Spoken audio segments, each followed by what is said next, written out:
देवी के 9 रूपों की 9 शक्तियां जो आपकी हर समस्या का हल है।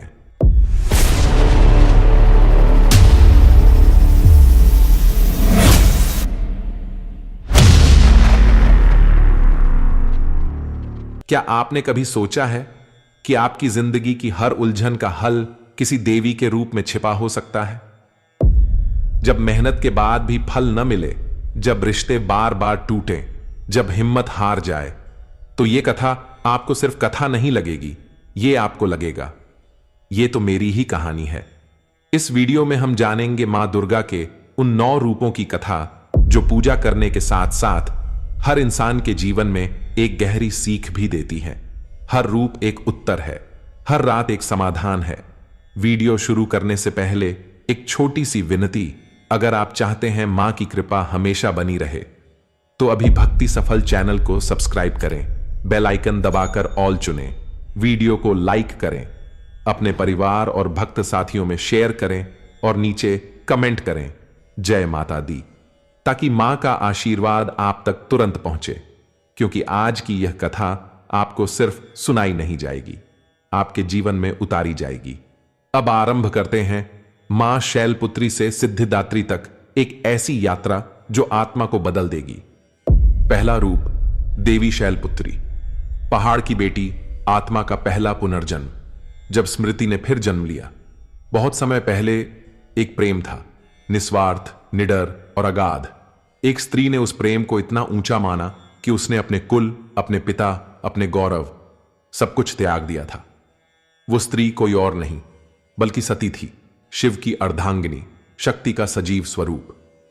राजा दक्ष की पुत्री, जो ब्रह्मा की वंशज थी, पर जिसने ब्रह्मा के बनाए सारे नियमों को तोड़ते हुए उस भगवान को अपना पति चुना, जो श्मशानों में विचरता था, जिसका वस्त्र भस्म था और वचन सन्नाटा। उसका विवाह शिव से सिर्फ एक संस्कार नहीं था, वो आत्मा और परमात्मा का मिलन था। परंतु यह मिलन संसार को स्वीकार नहीं हुआ। राजा दक्ष ने एक महायज्ञ किया, पर शिव को आमंत्रण तक नहीं भेजा। सती ने आग्रह किया, विनती की, पर जब बात बनी नहीं तो वो स्वेच्छा से वहां गई। जहां एक पुत्री को सम्मान मिलना चाहिए था, वहां उसे अपमान मिला।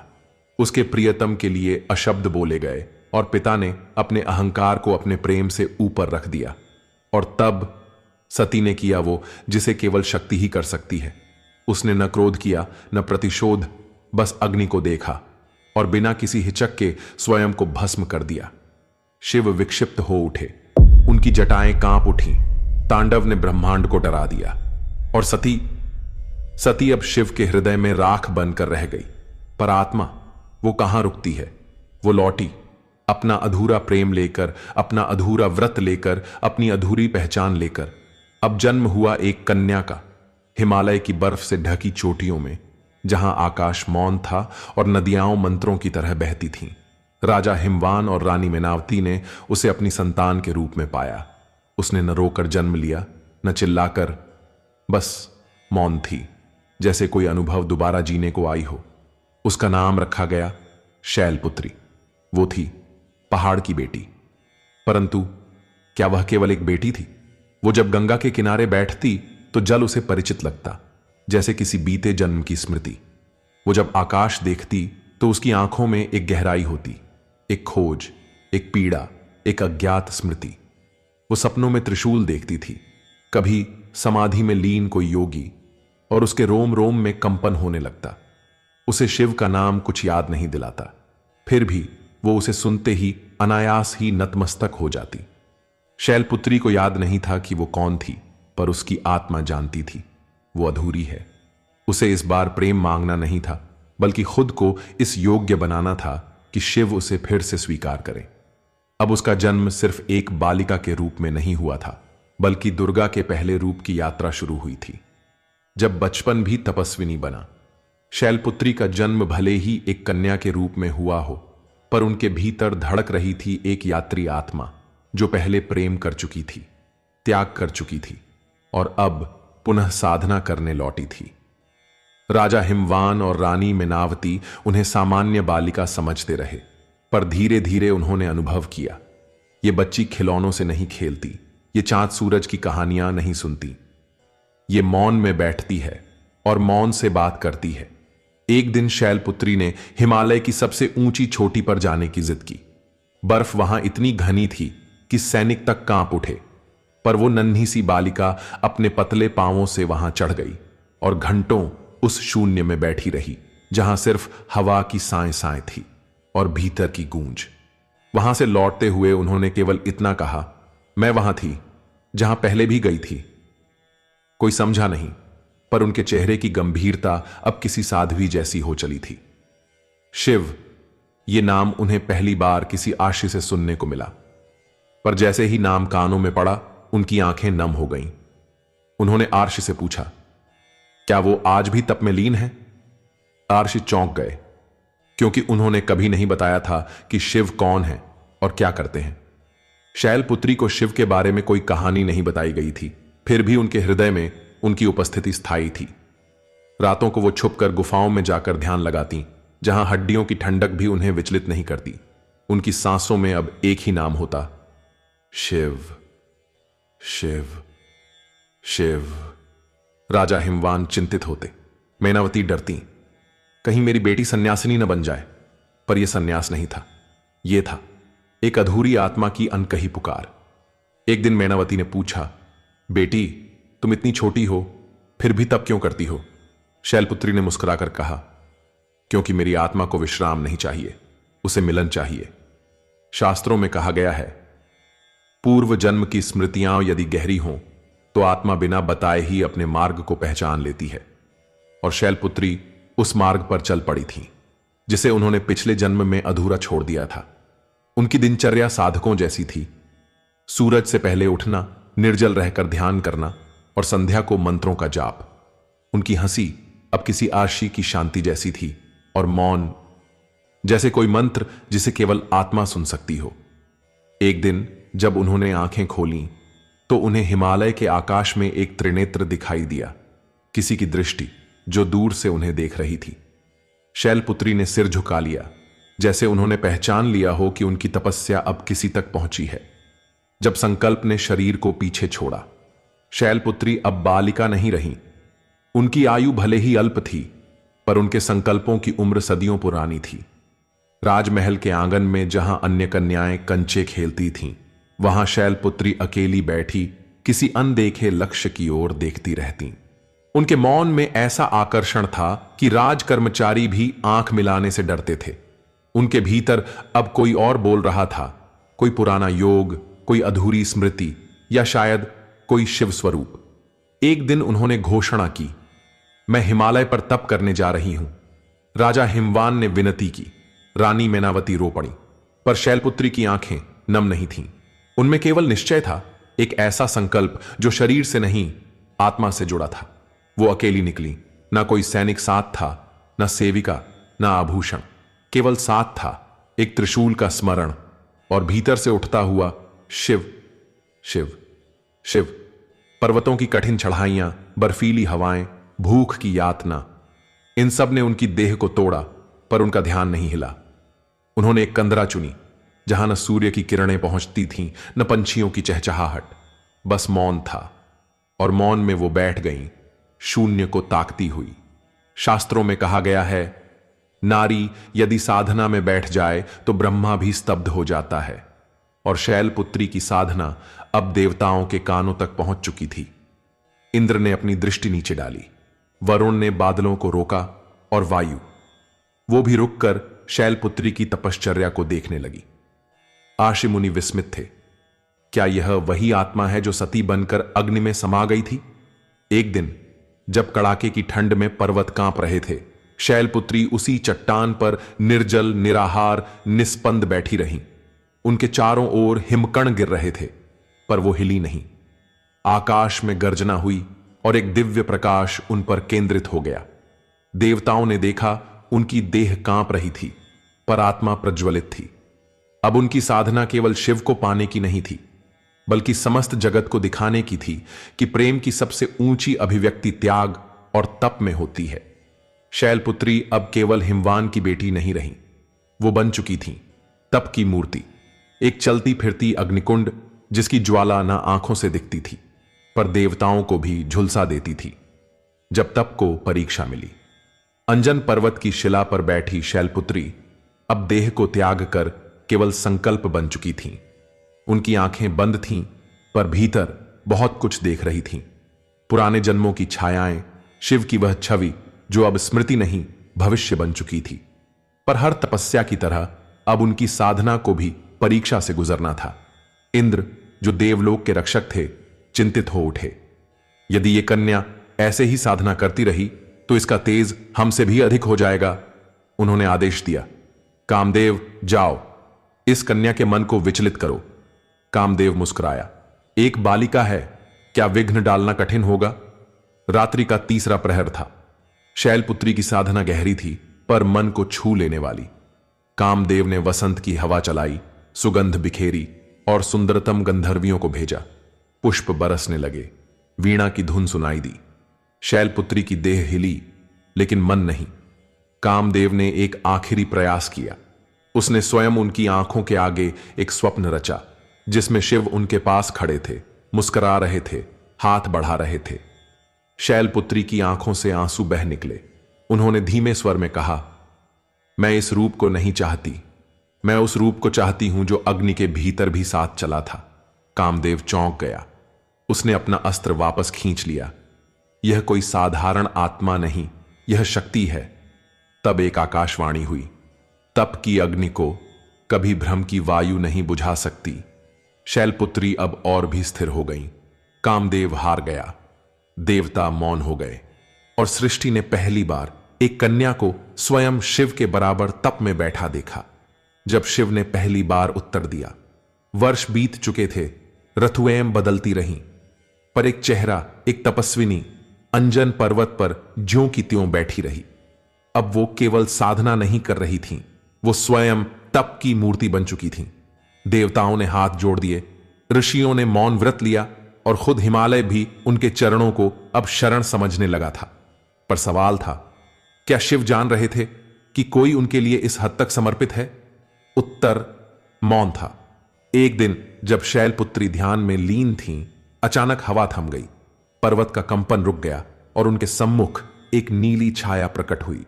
शिव प्रकट नहीं हुए थे, पर उनकी ऊर्जा वहां थी। शैलपुत्री ने आंखें खोली, मन ही मन पूछा, क्या आपने मुझे स्वीकार किया? मौन रहा, लेकिन उस मौन में कंपन था, सहानुभूति थी और एक मूक स्वीकृति। वो उठी नहीं, मुस्कुराई भी नहीं, बस उनके नेत्रों से दो बूंदें गिरीं, प्रेम की नहीं, सिद्धि की। और फिर पहली बार शिव ने स्वयं भीतर से उत्तर दिया, तुम सती थीं, पर मैं तैयार नहीं था। अब तुम शक्ति हो और मैं प्रतीक्षा में हूं। शैलपुत्री ने कोई उत्तर नहीं दिया। उनकी साधना पूर्ण नहीं थी, अभी बहुत कुछ शेष था। पर वह दिन, वो क्षण जब पहली बार शिव का उत्तर मौन से बाहर आया, वो ब्रह्मांड में दर्ज हो गया। अब शैलपुत्री एक कन्या नहीं रही, अब वो शिव के समक्ष खड़ी एक शक्ति थी, जिसे कोई पुरुष नहीं, केवल शिव ही समझ सकते थे। जब प्रकृति ने स्वयं मार्ग बनाया, शैलपुत्री की तपस्या अब केवल एक लक्ष्य तक सीमित नहीं थी। अब वो एक ऐसी अग्नि बन चुकी थीं, जिसके प्रकाश में संपूर्ण प्रकृति अपनी दिशा ढूंढने लगी। हवा उनकी सांसों की लय में बहने लगी थी। सूर्य की किरणें उनकी उपस्थिति पाकर धीमी और कोमल हो गई थीं। पक्षी जो दिन भर चहचहाते थे, उनकी साधना के समय मौन हो जाते, और बर्फ जो पहाड़ों को ढंक लेती थी, उनके तपस्थल पर हर बार खुद पिघल जाती। कई ऋषि आए, देखा, एक कन्या वर्षों से बिना किसी इच्छा के, बिना किसी कामना के, केवल एक मौन पुकार के लिए बैठी है। एक वृद्ध तपस्वी आगे बढ़े। उन्होंने पूछा, बेटी, तुम क्या चाहती हो? शैलपुत्री ने आंखें खोली, धीरे से मुस्कुराई और कहा, मैं कुछ नहीं चाहती। मैं वही बनना चाहती हूं जो मेरे भीतर सदियों से है, शक्ति।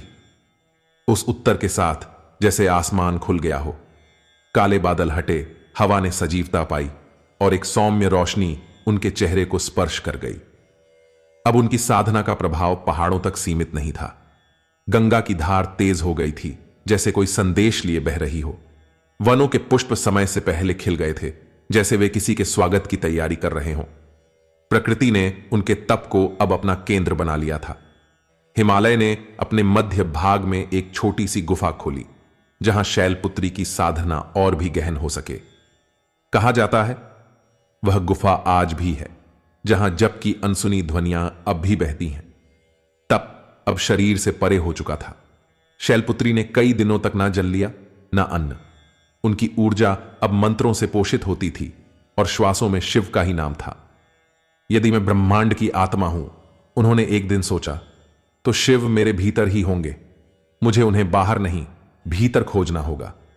यह सोचते ही उनकी साधना एक नए स्तर पर चली गई। अब वो भीतर ही भीतर एक ऐसे आकाश में प्रवेश कर चुकी थीं जहां प्रश्न नहीं थे, बस उत्तर ही उत्तर थे।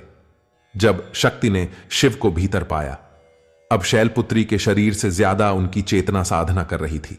वो स्थिर थीं, जैसे हिमालय की किसी छोटी पर रखी एक प्राचीन प्रतिमा, पर भीतर हर क्षण एक अदृश्य आग जल रही थी। सैकड़ों मंत्रों का जाप, हजारों मौन स्वरों की गूंज और अनगिनत सांसों की तपस्वी लय अब उनकी आत्मा को शिव के और पास ले जा रही थी। पर एक दिन उनकी साधना रुक गई।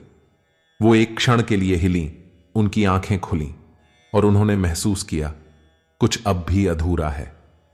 मैं शिव को पुकार रही हूं, लेकिन क्या मैंने उन्हें बाहर ढूंढा या भीतर? उन्होंने स्वयं से प्रश्न किया। उस दिन उन्होंने पहली बार अपने भीतर उतरना शुरू किया। हर स्मृति, हर जन्म की छाया, हर पीड़ा, हर प्रेम, सबके पार जाकर उन्होंने देखा एक ज्योति जो कभी बुझी नहीं थी। वो ज्योति शिव की नहीं थी, वो स्वयं की थी। शिव बाहर नहीं, वो मेरे भीतर है, क्योंकि मैं ही शक्ति हूं और शक्ति ही शिव का प्राण है।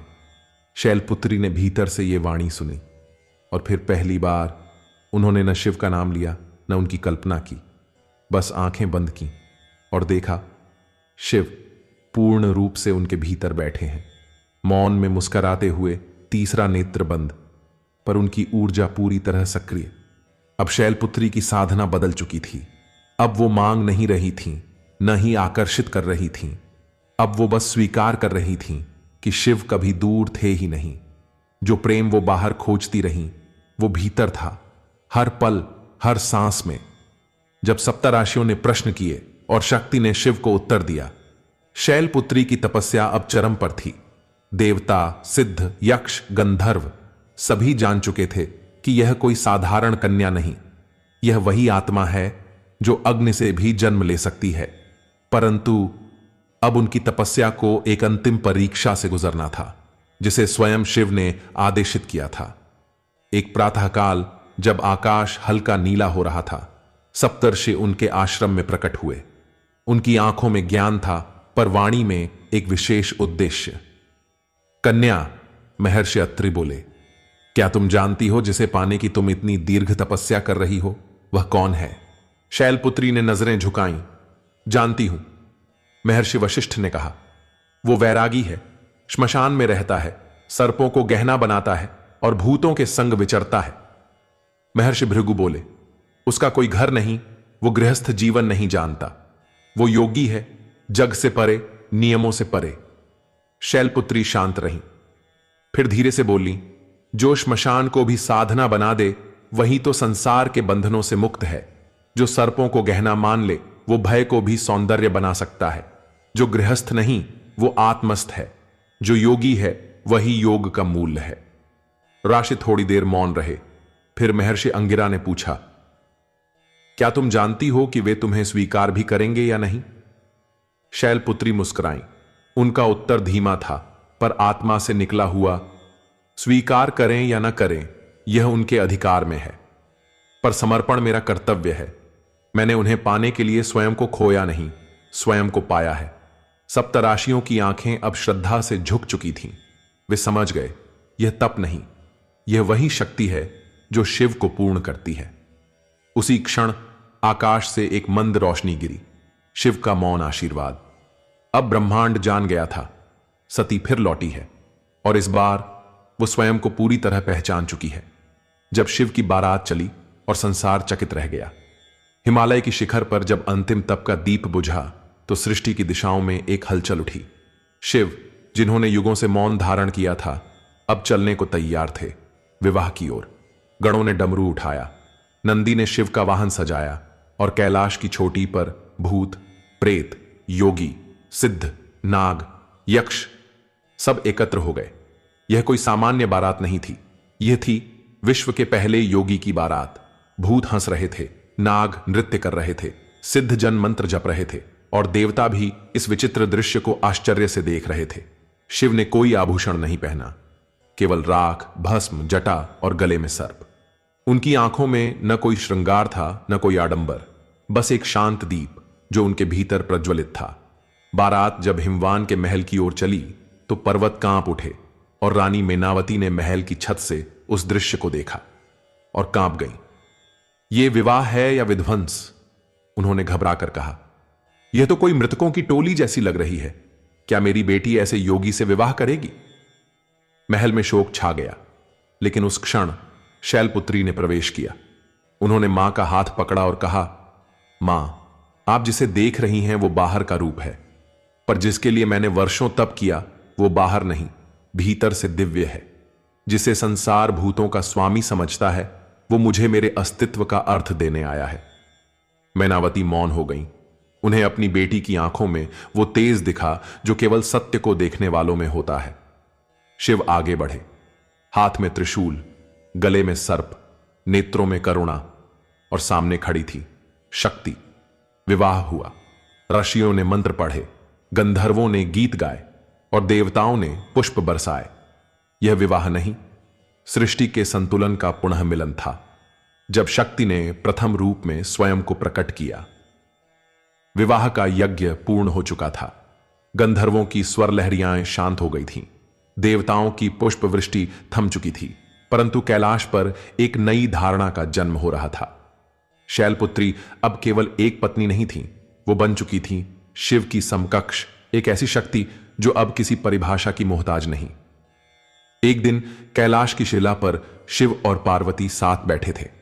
शिव ने उनकी ओर देखा और कहा, आपने वर्षों तक तप किया, भूख सही, सर्दी झेली, अपने पूर्व जन्म की स्मृति को पीछे छोड़कर स्वयं को फिर से पहचाना। अब क्या आप स्वयं को पूर्ण अनुभव करती हैं? शैलपुत्री ने शांत स्वर में उत्तर दिया, मैंने पहले आपको पाना चाहा, अब मैं जानती हूं, आप मेरे बाहर नहीं, मेरे भीतर हैं। अब मैं केवल आपकी अर्धांगिनी नहीं, मैं स्वयं पूर्ण शक्ति हूं।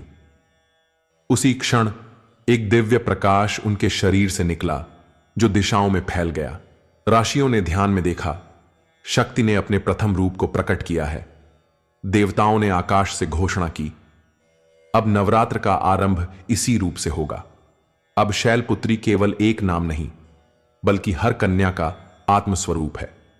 शैलपुत्री ने पहला त्रिशूल उठाया, न युद्ध के लिए, बल्कि उस मौन संकल्प के लिए जो हर स्त्री को बताता है, आप प्रेम हैं पर निर्बल नहीं, आप करुणा हैं पर कमजोर नहीं, आप सौंदर्य हैं पर सीमित नहीं।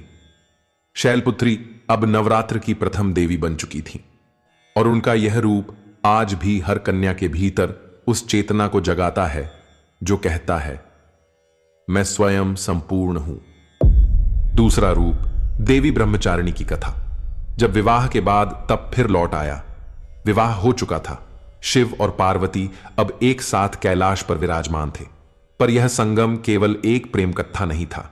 यह दो आत्माओं का, दो तपस्वियों का मिलन था और तप कभी समाप्त नहीं होता।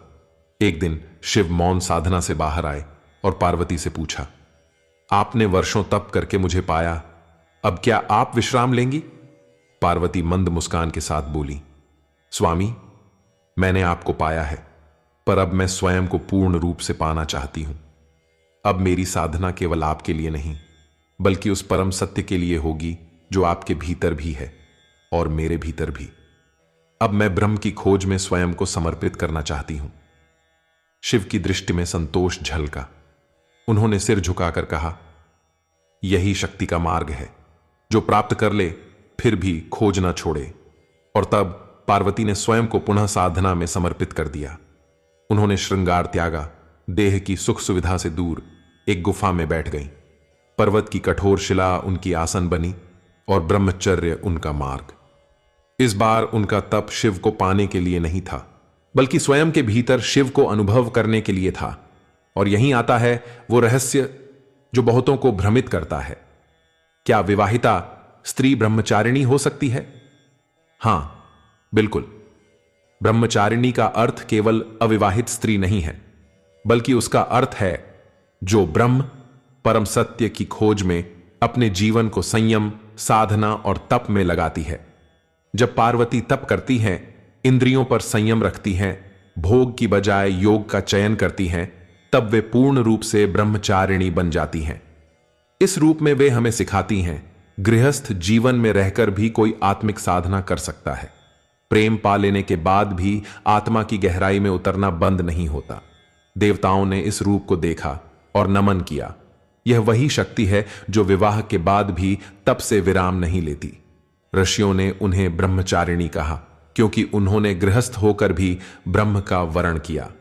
आज नवरात्र के दूसरे दिन हर स्त्री, हर साधक पार्वती के इस स्वरूप को स्मरण करता है, जो बताता है कि संसार में रहते हुए भी आप आत्मा की साधना में लीन रह सकते हैं।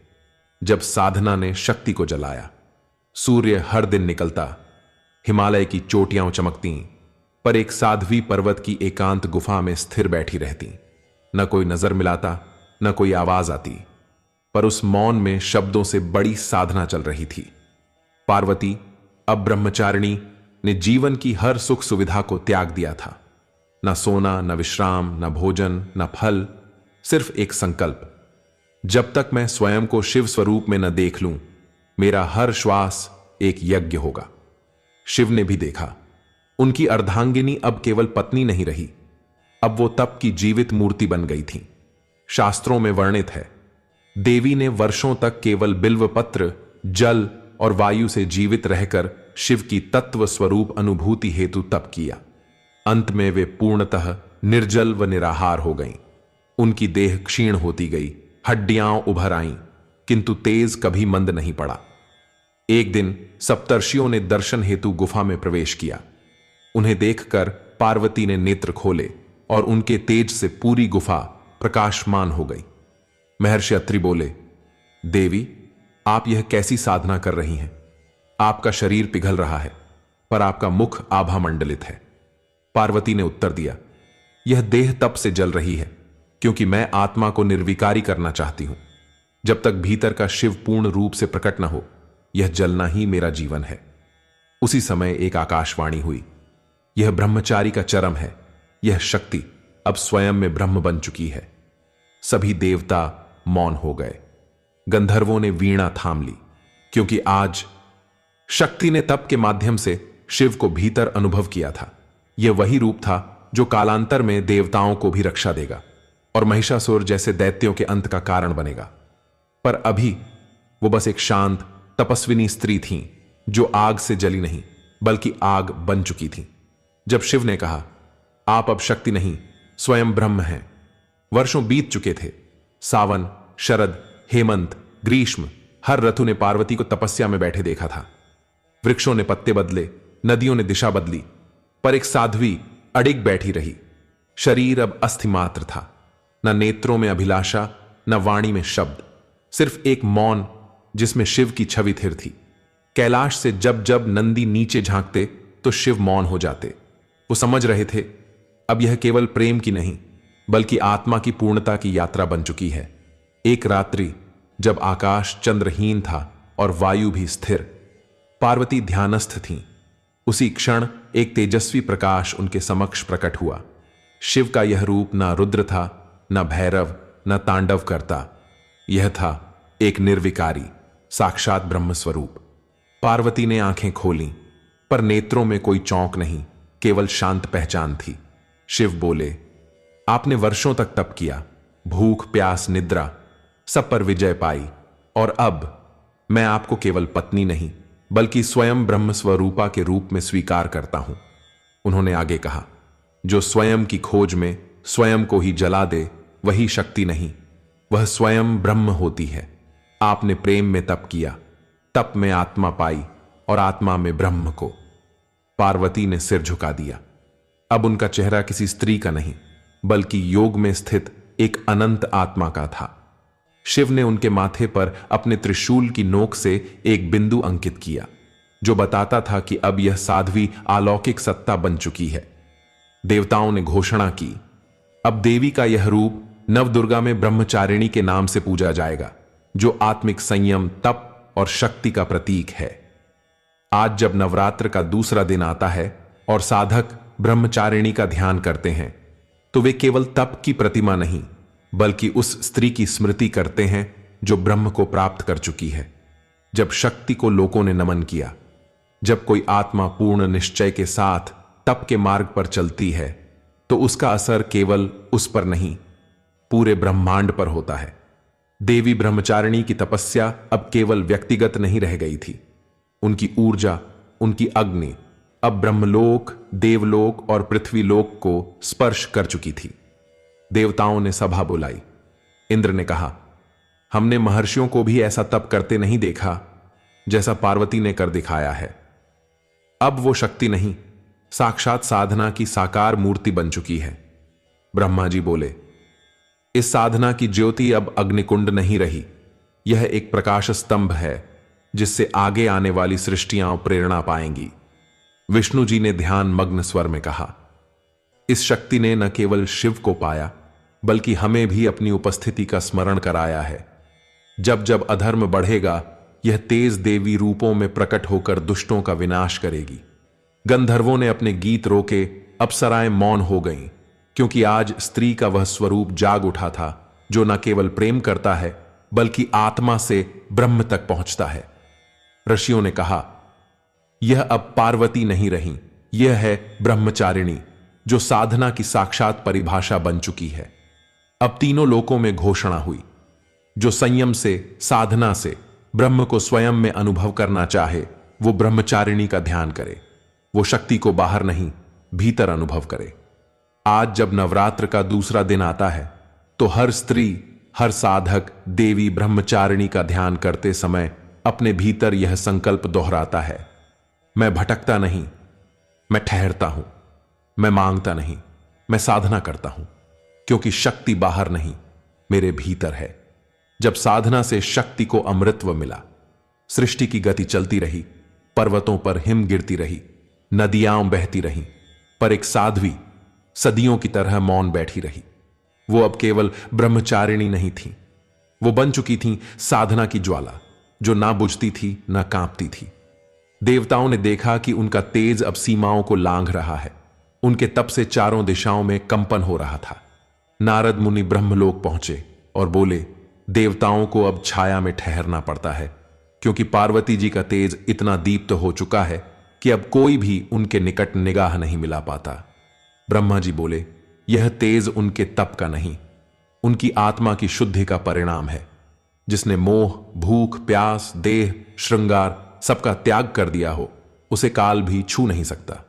और तभी एक रात जब पार्वती एक पत्थर पर ध्यानस्थ थीं, काल स्वयं उनके समीप आया।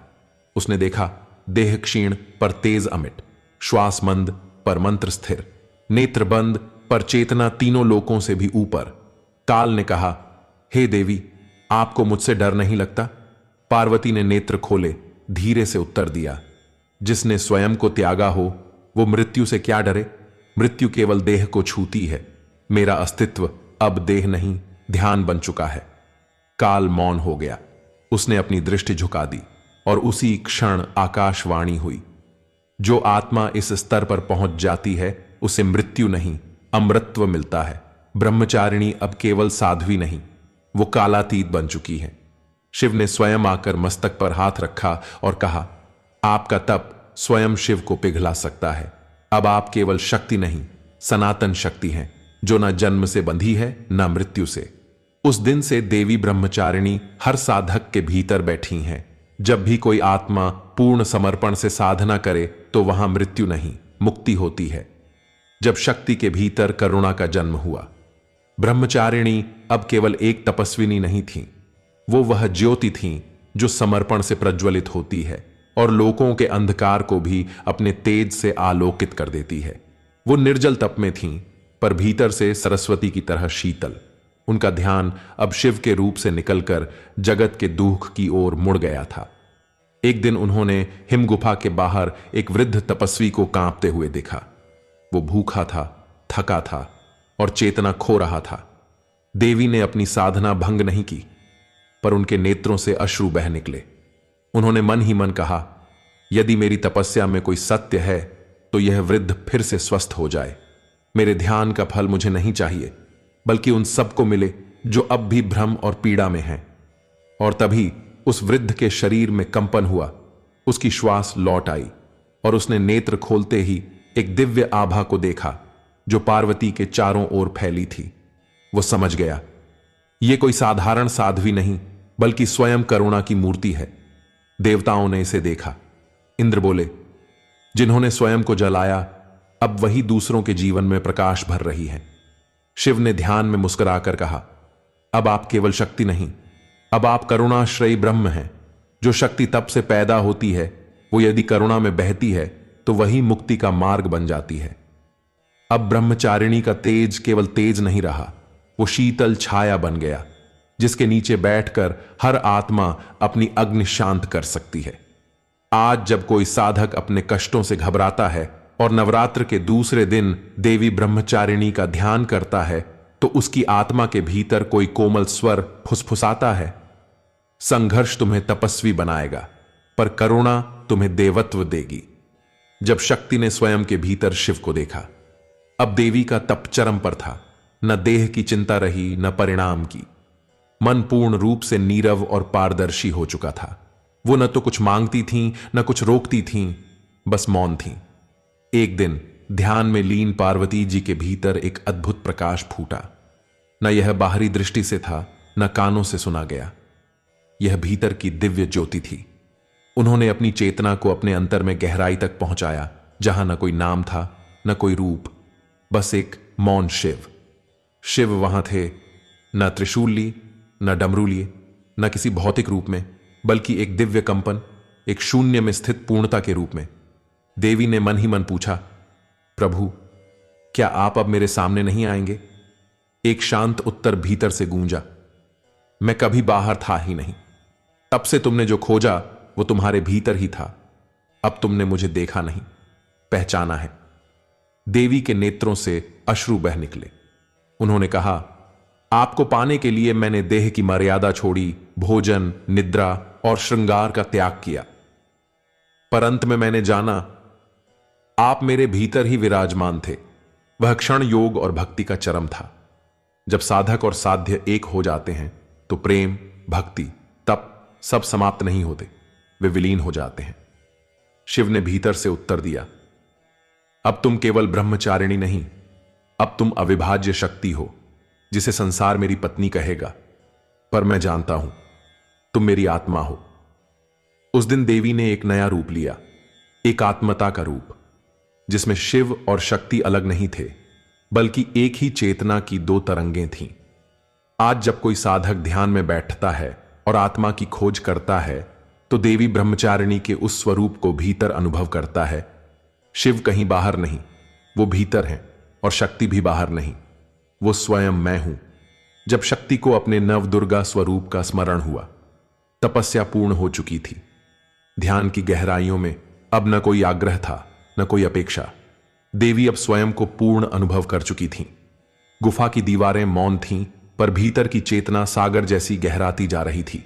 और फिर एक क्षण ऐसा आया जब देवी ने आंखें खोली और एक मधुर किंतु गंभीर आकाशवाणी सुनाई दी, हे देवी, आपका तप केवल आपको शिव तक लाने के लिए नहीं था, अब आपको स्वयं में नवदुर्गा के रूप को जागृत करना है, क्योंकि समय निकट है जब संसार को फिर से शक्ति की आवश्यकता होगी। देवी चौंकी नहीं, मुस्कुराईं।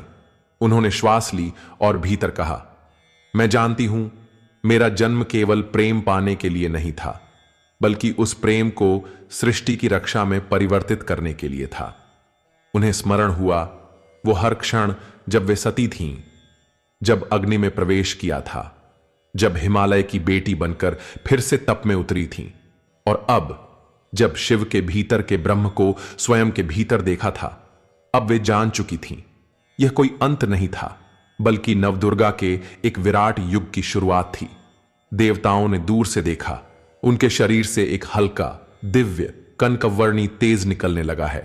इंद्र ने कहा, यह वही शक्ति है जो भविष्य में चंडमुंड, महिषासुर और रक्त बीज को अपने चरणों से रौंदेगी।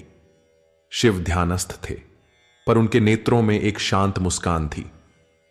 अब तुम केवल मेरी पत्नी नहीं, अब तुम विश्व की रक्षक बनने जा रही हो, और मैं तुम्हारे भीतर के तेज को नमन करता हूं। देवी ने स्वयं से कहा, अब मैं ब्रह्मचारिणी से आगे बढ़ती हूं, अपने अगले स्वरूप की ओर, जहां मेरी भक्ति का तेज साधकों के भीतर जागृत होगा और दुष्टों के लिए विनाश का तांडव बनेगा। जब ब्रह्मचारिणी से चंद्रघंटा का स्वरूप अंकुरित हुआ, जब साधना की पराकाष्ठा होती है तो मौन भी गर्जना बन जाता है। ब्रह्मचारिणी की साधना अब न केवल आत्मा की पूर्णता थी, बल्कि जगत की रक्षा का बीज भी बन चुकी थी। अब पार्वती जी के भीतर शिव की चेतना के साथ साथ संसार के पीड़ितों की पुकार भी उतरने लगी थी। उनके ध्यान के भीतर अब केवल भक्ति नहीं रही, बल्कि एक रक्षक की जागरूकता पनपने लगी थी।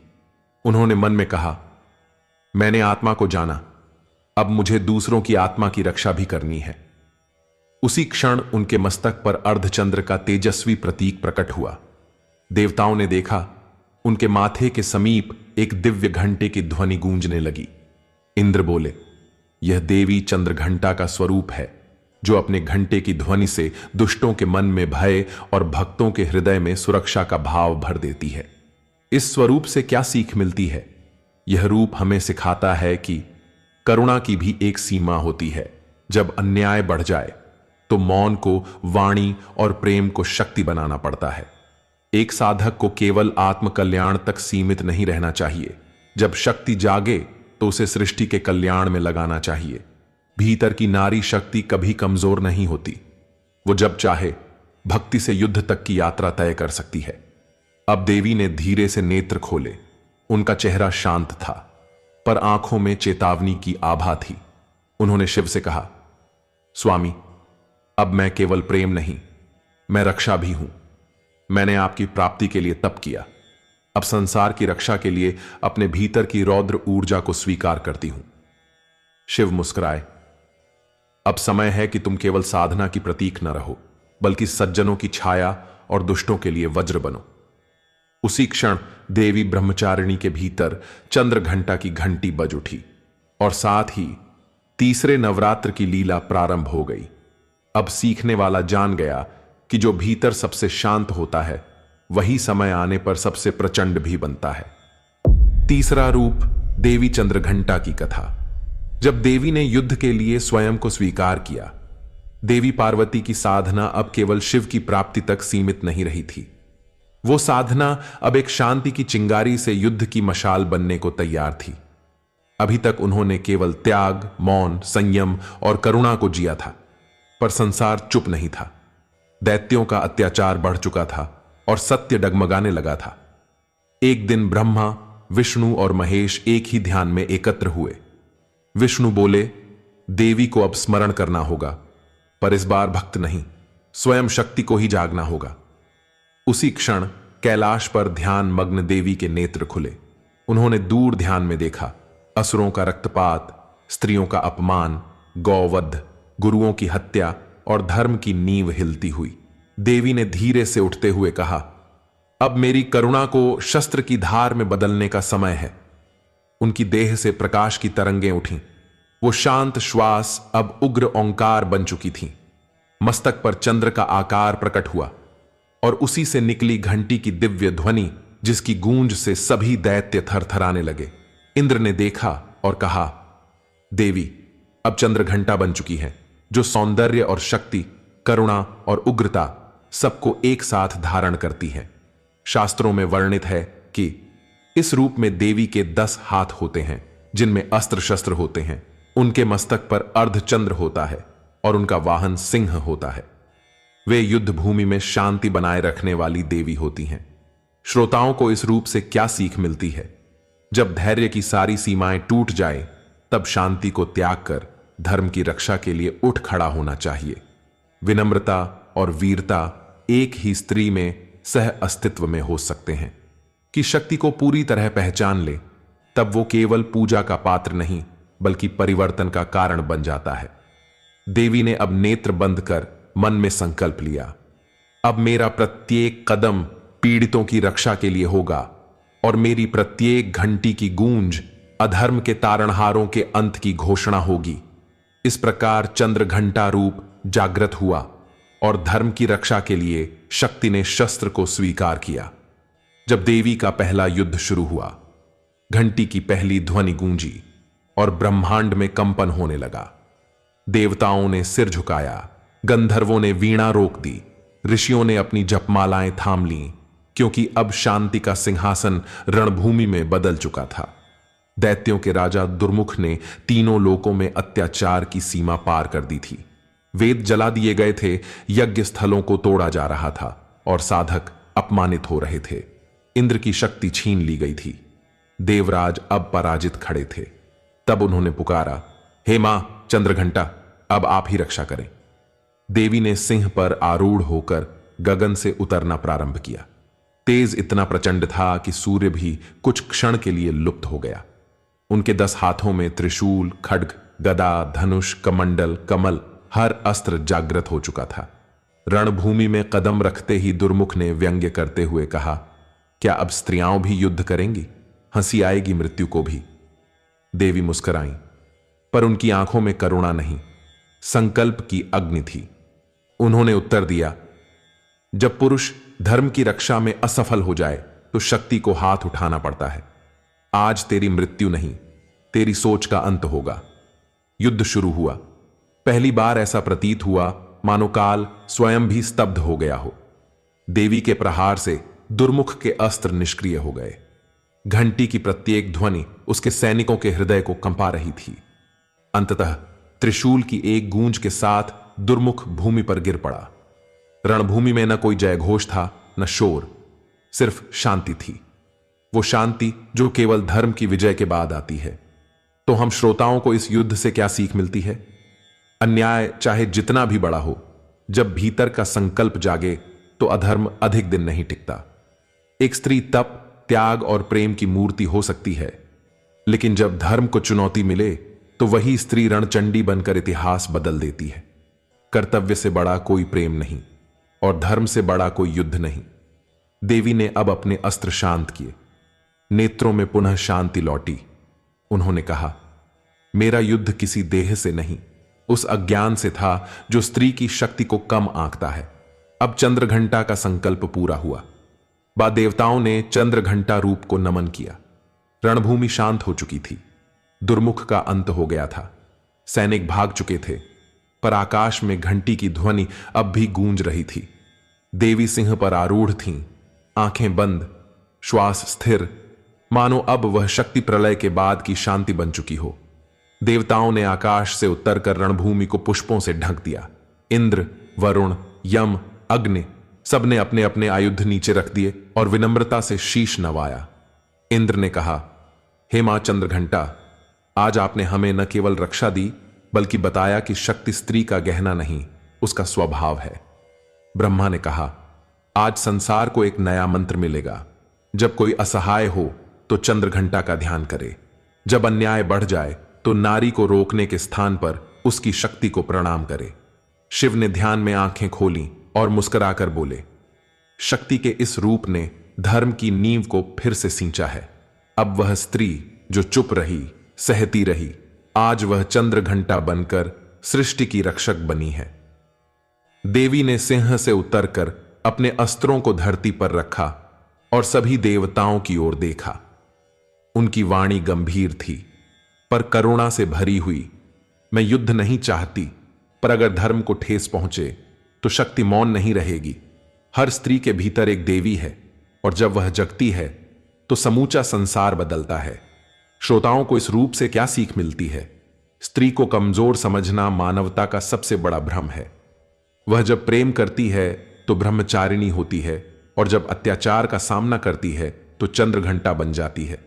जब आपके भीतर सच्चाई है तो आपके अस्त्रों की जरूरत शायद न पड़े, लेकिन यदि कभी पड़े तो पीछे हटना अधर्म है। हर स्त्री को अपनी शक्ति पहचाननी चाहिए। दुनिया से नहीं, खुद से डर खत्म करना चाहिए। देवी ने अब आकाश की ओर देखा और उनकी घंटी की अंतिम गूंज तीनों लोकों में एक संदेश छोड़ गई। मैं प्रेम भी हूं और पराक्रम भी। मैं सौंदर्य भी हूं और सिंह पर बैठी सिंहनी भी। जब धर्म डगमगाएगा मैं फिर लौटूंगी। चौथे नवरात्र की यह गाथा अब पूरी हुई, पर शक्ति की अगली यात्रा अब प्रारंभ होगी। चौथा रूप, देवी कूष्मांडा की कथा। जब शक्ति के भीतर नवसृजन की चेतना जगी। चंद्रघंटा का युद्ध समाप्त हुआ था, धर्म की रक्षा हो चुकी थी, पर रणभूमि की राख में अब भी कुछ अधूरी सांसें थीं, जिनमें नवजीवन का बीज पल रहा था।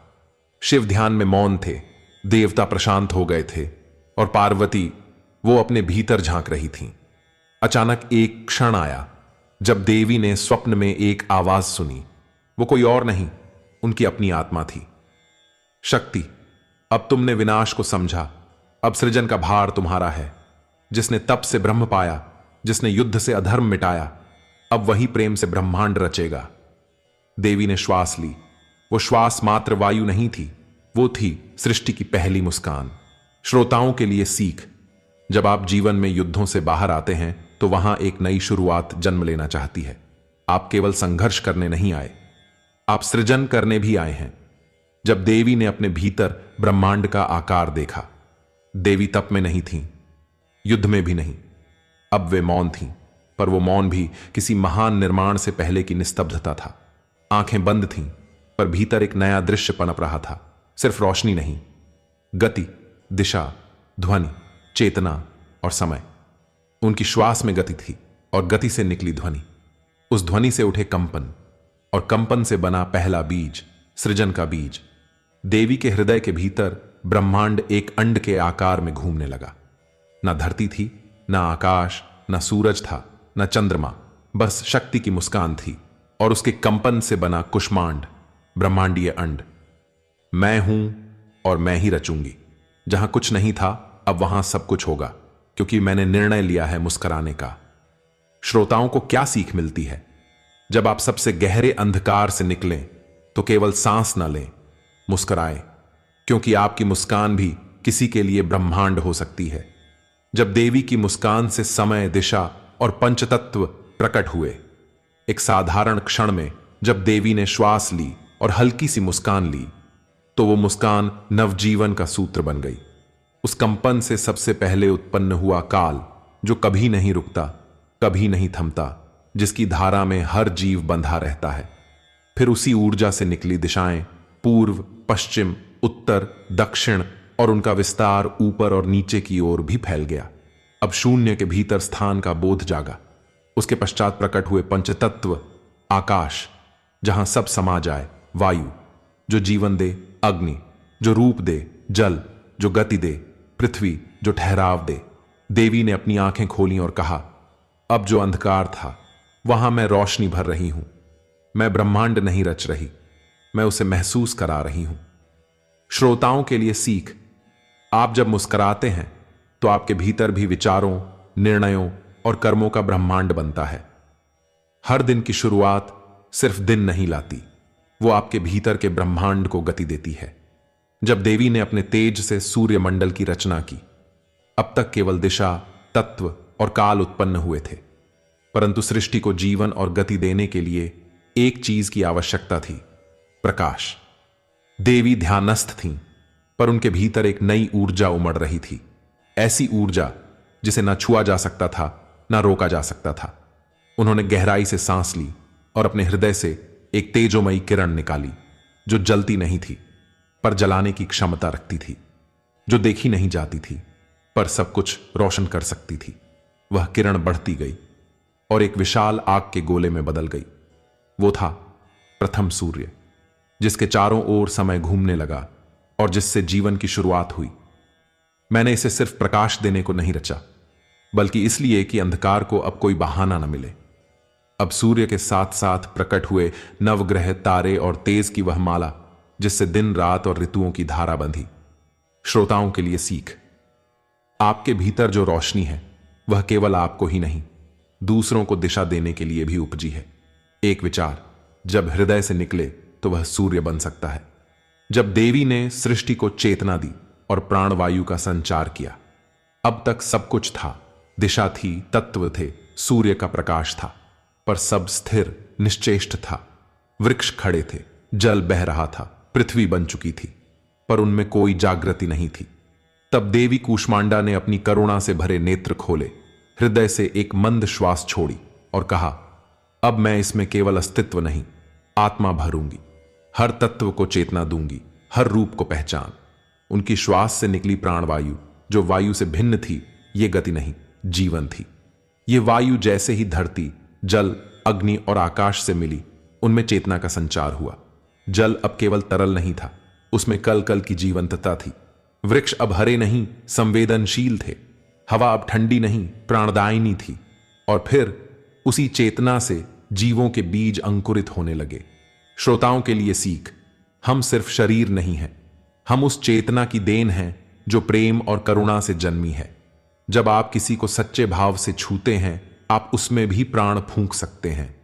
जब देवी ने सृष्टि में आत्मा और बुद्धि का संचार किया, अब तक सृष्टि में गति थी, प्राण थे, परंतु निर्णय नहीं थे। जीवन था, पर उसकी दिशा नहीं थी। देवी कूष्मांडा अब मुस्कुराईं, जैसे कोई मां अपने नवजात को आंखें खुलते हुए देखती है, पर वो जानती है अब उसे वाणी और विवेक देना शेष है। उन्होंने अपनी मणिपुर से एक दिव्य ऊर्जा छोड़ी, जिसे शास्त्रों ने कहा है चित्त शक्ति, यानी वह शक्ति जो चेतना को आत्मबोध और निर्णय देती है।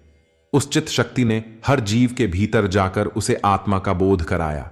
अब वृक्ष न केवल झूमते थे, बल्कि संवेदना महसूस करते थे। पशु न केवल चलते थे, बल्कि अब उनमें स्मृति और क्रिया की चिंगारी थी। और मनुष्यों को मिली विवेक बुद्धि, जो उन्हें सत्य असत्य, धर्म अधर्म, पथ अपथ में अंतर सिखाती थी। देवी ने शांत स्वर में कहा, प्राण देकर मैं जीवन देती हूं, पर आत्मा और बुद्धि देकर मैं उसे पथ और प्रकाश देती हूं। श्रोताओं के लिए सीख, हम केवल सांसों से जीवित नहीं हैं, हम उस आत्मा और बुद्धि से जीवित हैं जो हर निर्णय में हमारे भीतर बोलती है। अपने विवेक की आवाज को न दबाइए, क्योंकि वह देवी की सबसे शांत परंतु सबसे शुद्ध गूंज है। जब देवी ने सृष्टि को धर्म और नियम का संस्कार दिया, अब ब्रह्मांड चल रहा था। प्रकाश था, गति थी, चेतना भी थी, पर सब स्वतंत्र थे, बिना किसी सीमांकन या संतुलन के। हर तत्व अपनी दिशा में बह रहा था। देवी ने देखा, यदि दिशा नहीं दी गई, यदि मर्यादा नहीं बांधी गई, तो यह सुंदर रचना कभी भी विनाश में बदल सकती है। उन्होंने अपने कर कमलों से 7 चक्रों की ऊर्जा को जागृत किया। हर चक्र में था धर्म का एक सूत्र।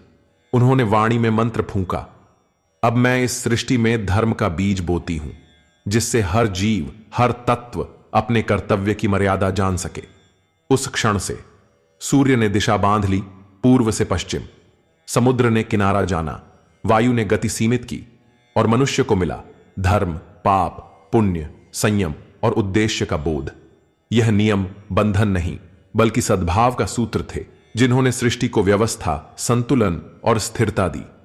श्रोताओं के लिए सीख, शक्ति केवल रचना नहीं करती, वो उसे संभालने के नियम भी देती है। हमारे जीवन में यदि अनुशासन, धर्म और मर्यादा है, तो हम केवल जी नहीं रहे, हम देवी के सूत्र में बंधकर फलित हो रहे हैं।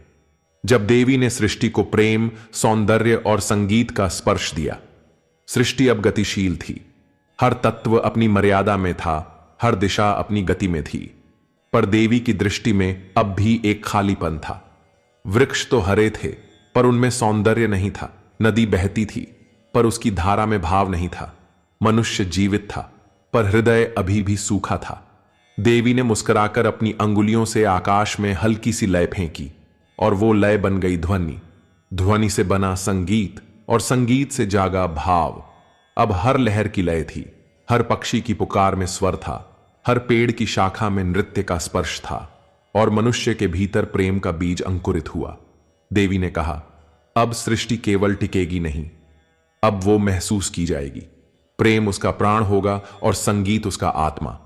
उस क्षण कामदेव की प्रेरणा, सरस्वती की वीणा और रति की कोमलता सबका आरंभ हुआ। जब देवी ने सजीव सृष्टि को आत्मा की गहराई से आशीर्वाद दिया, सृष्टि अब नृत्य कर रही थी। नदी गा रही थी, वृक्ष झूम रहे थे, मनुष्य प्रेम और धर्म के संग चलने लगे थे।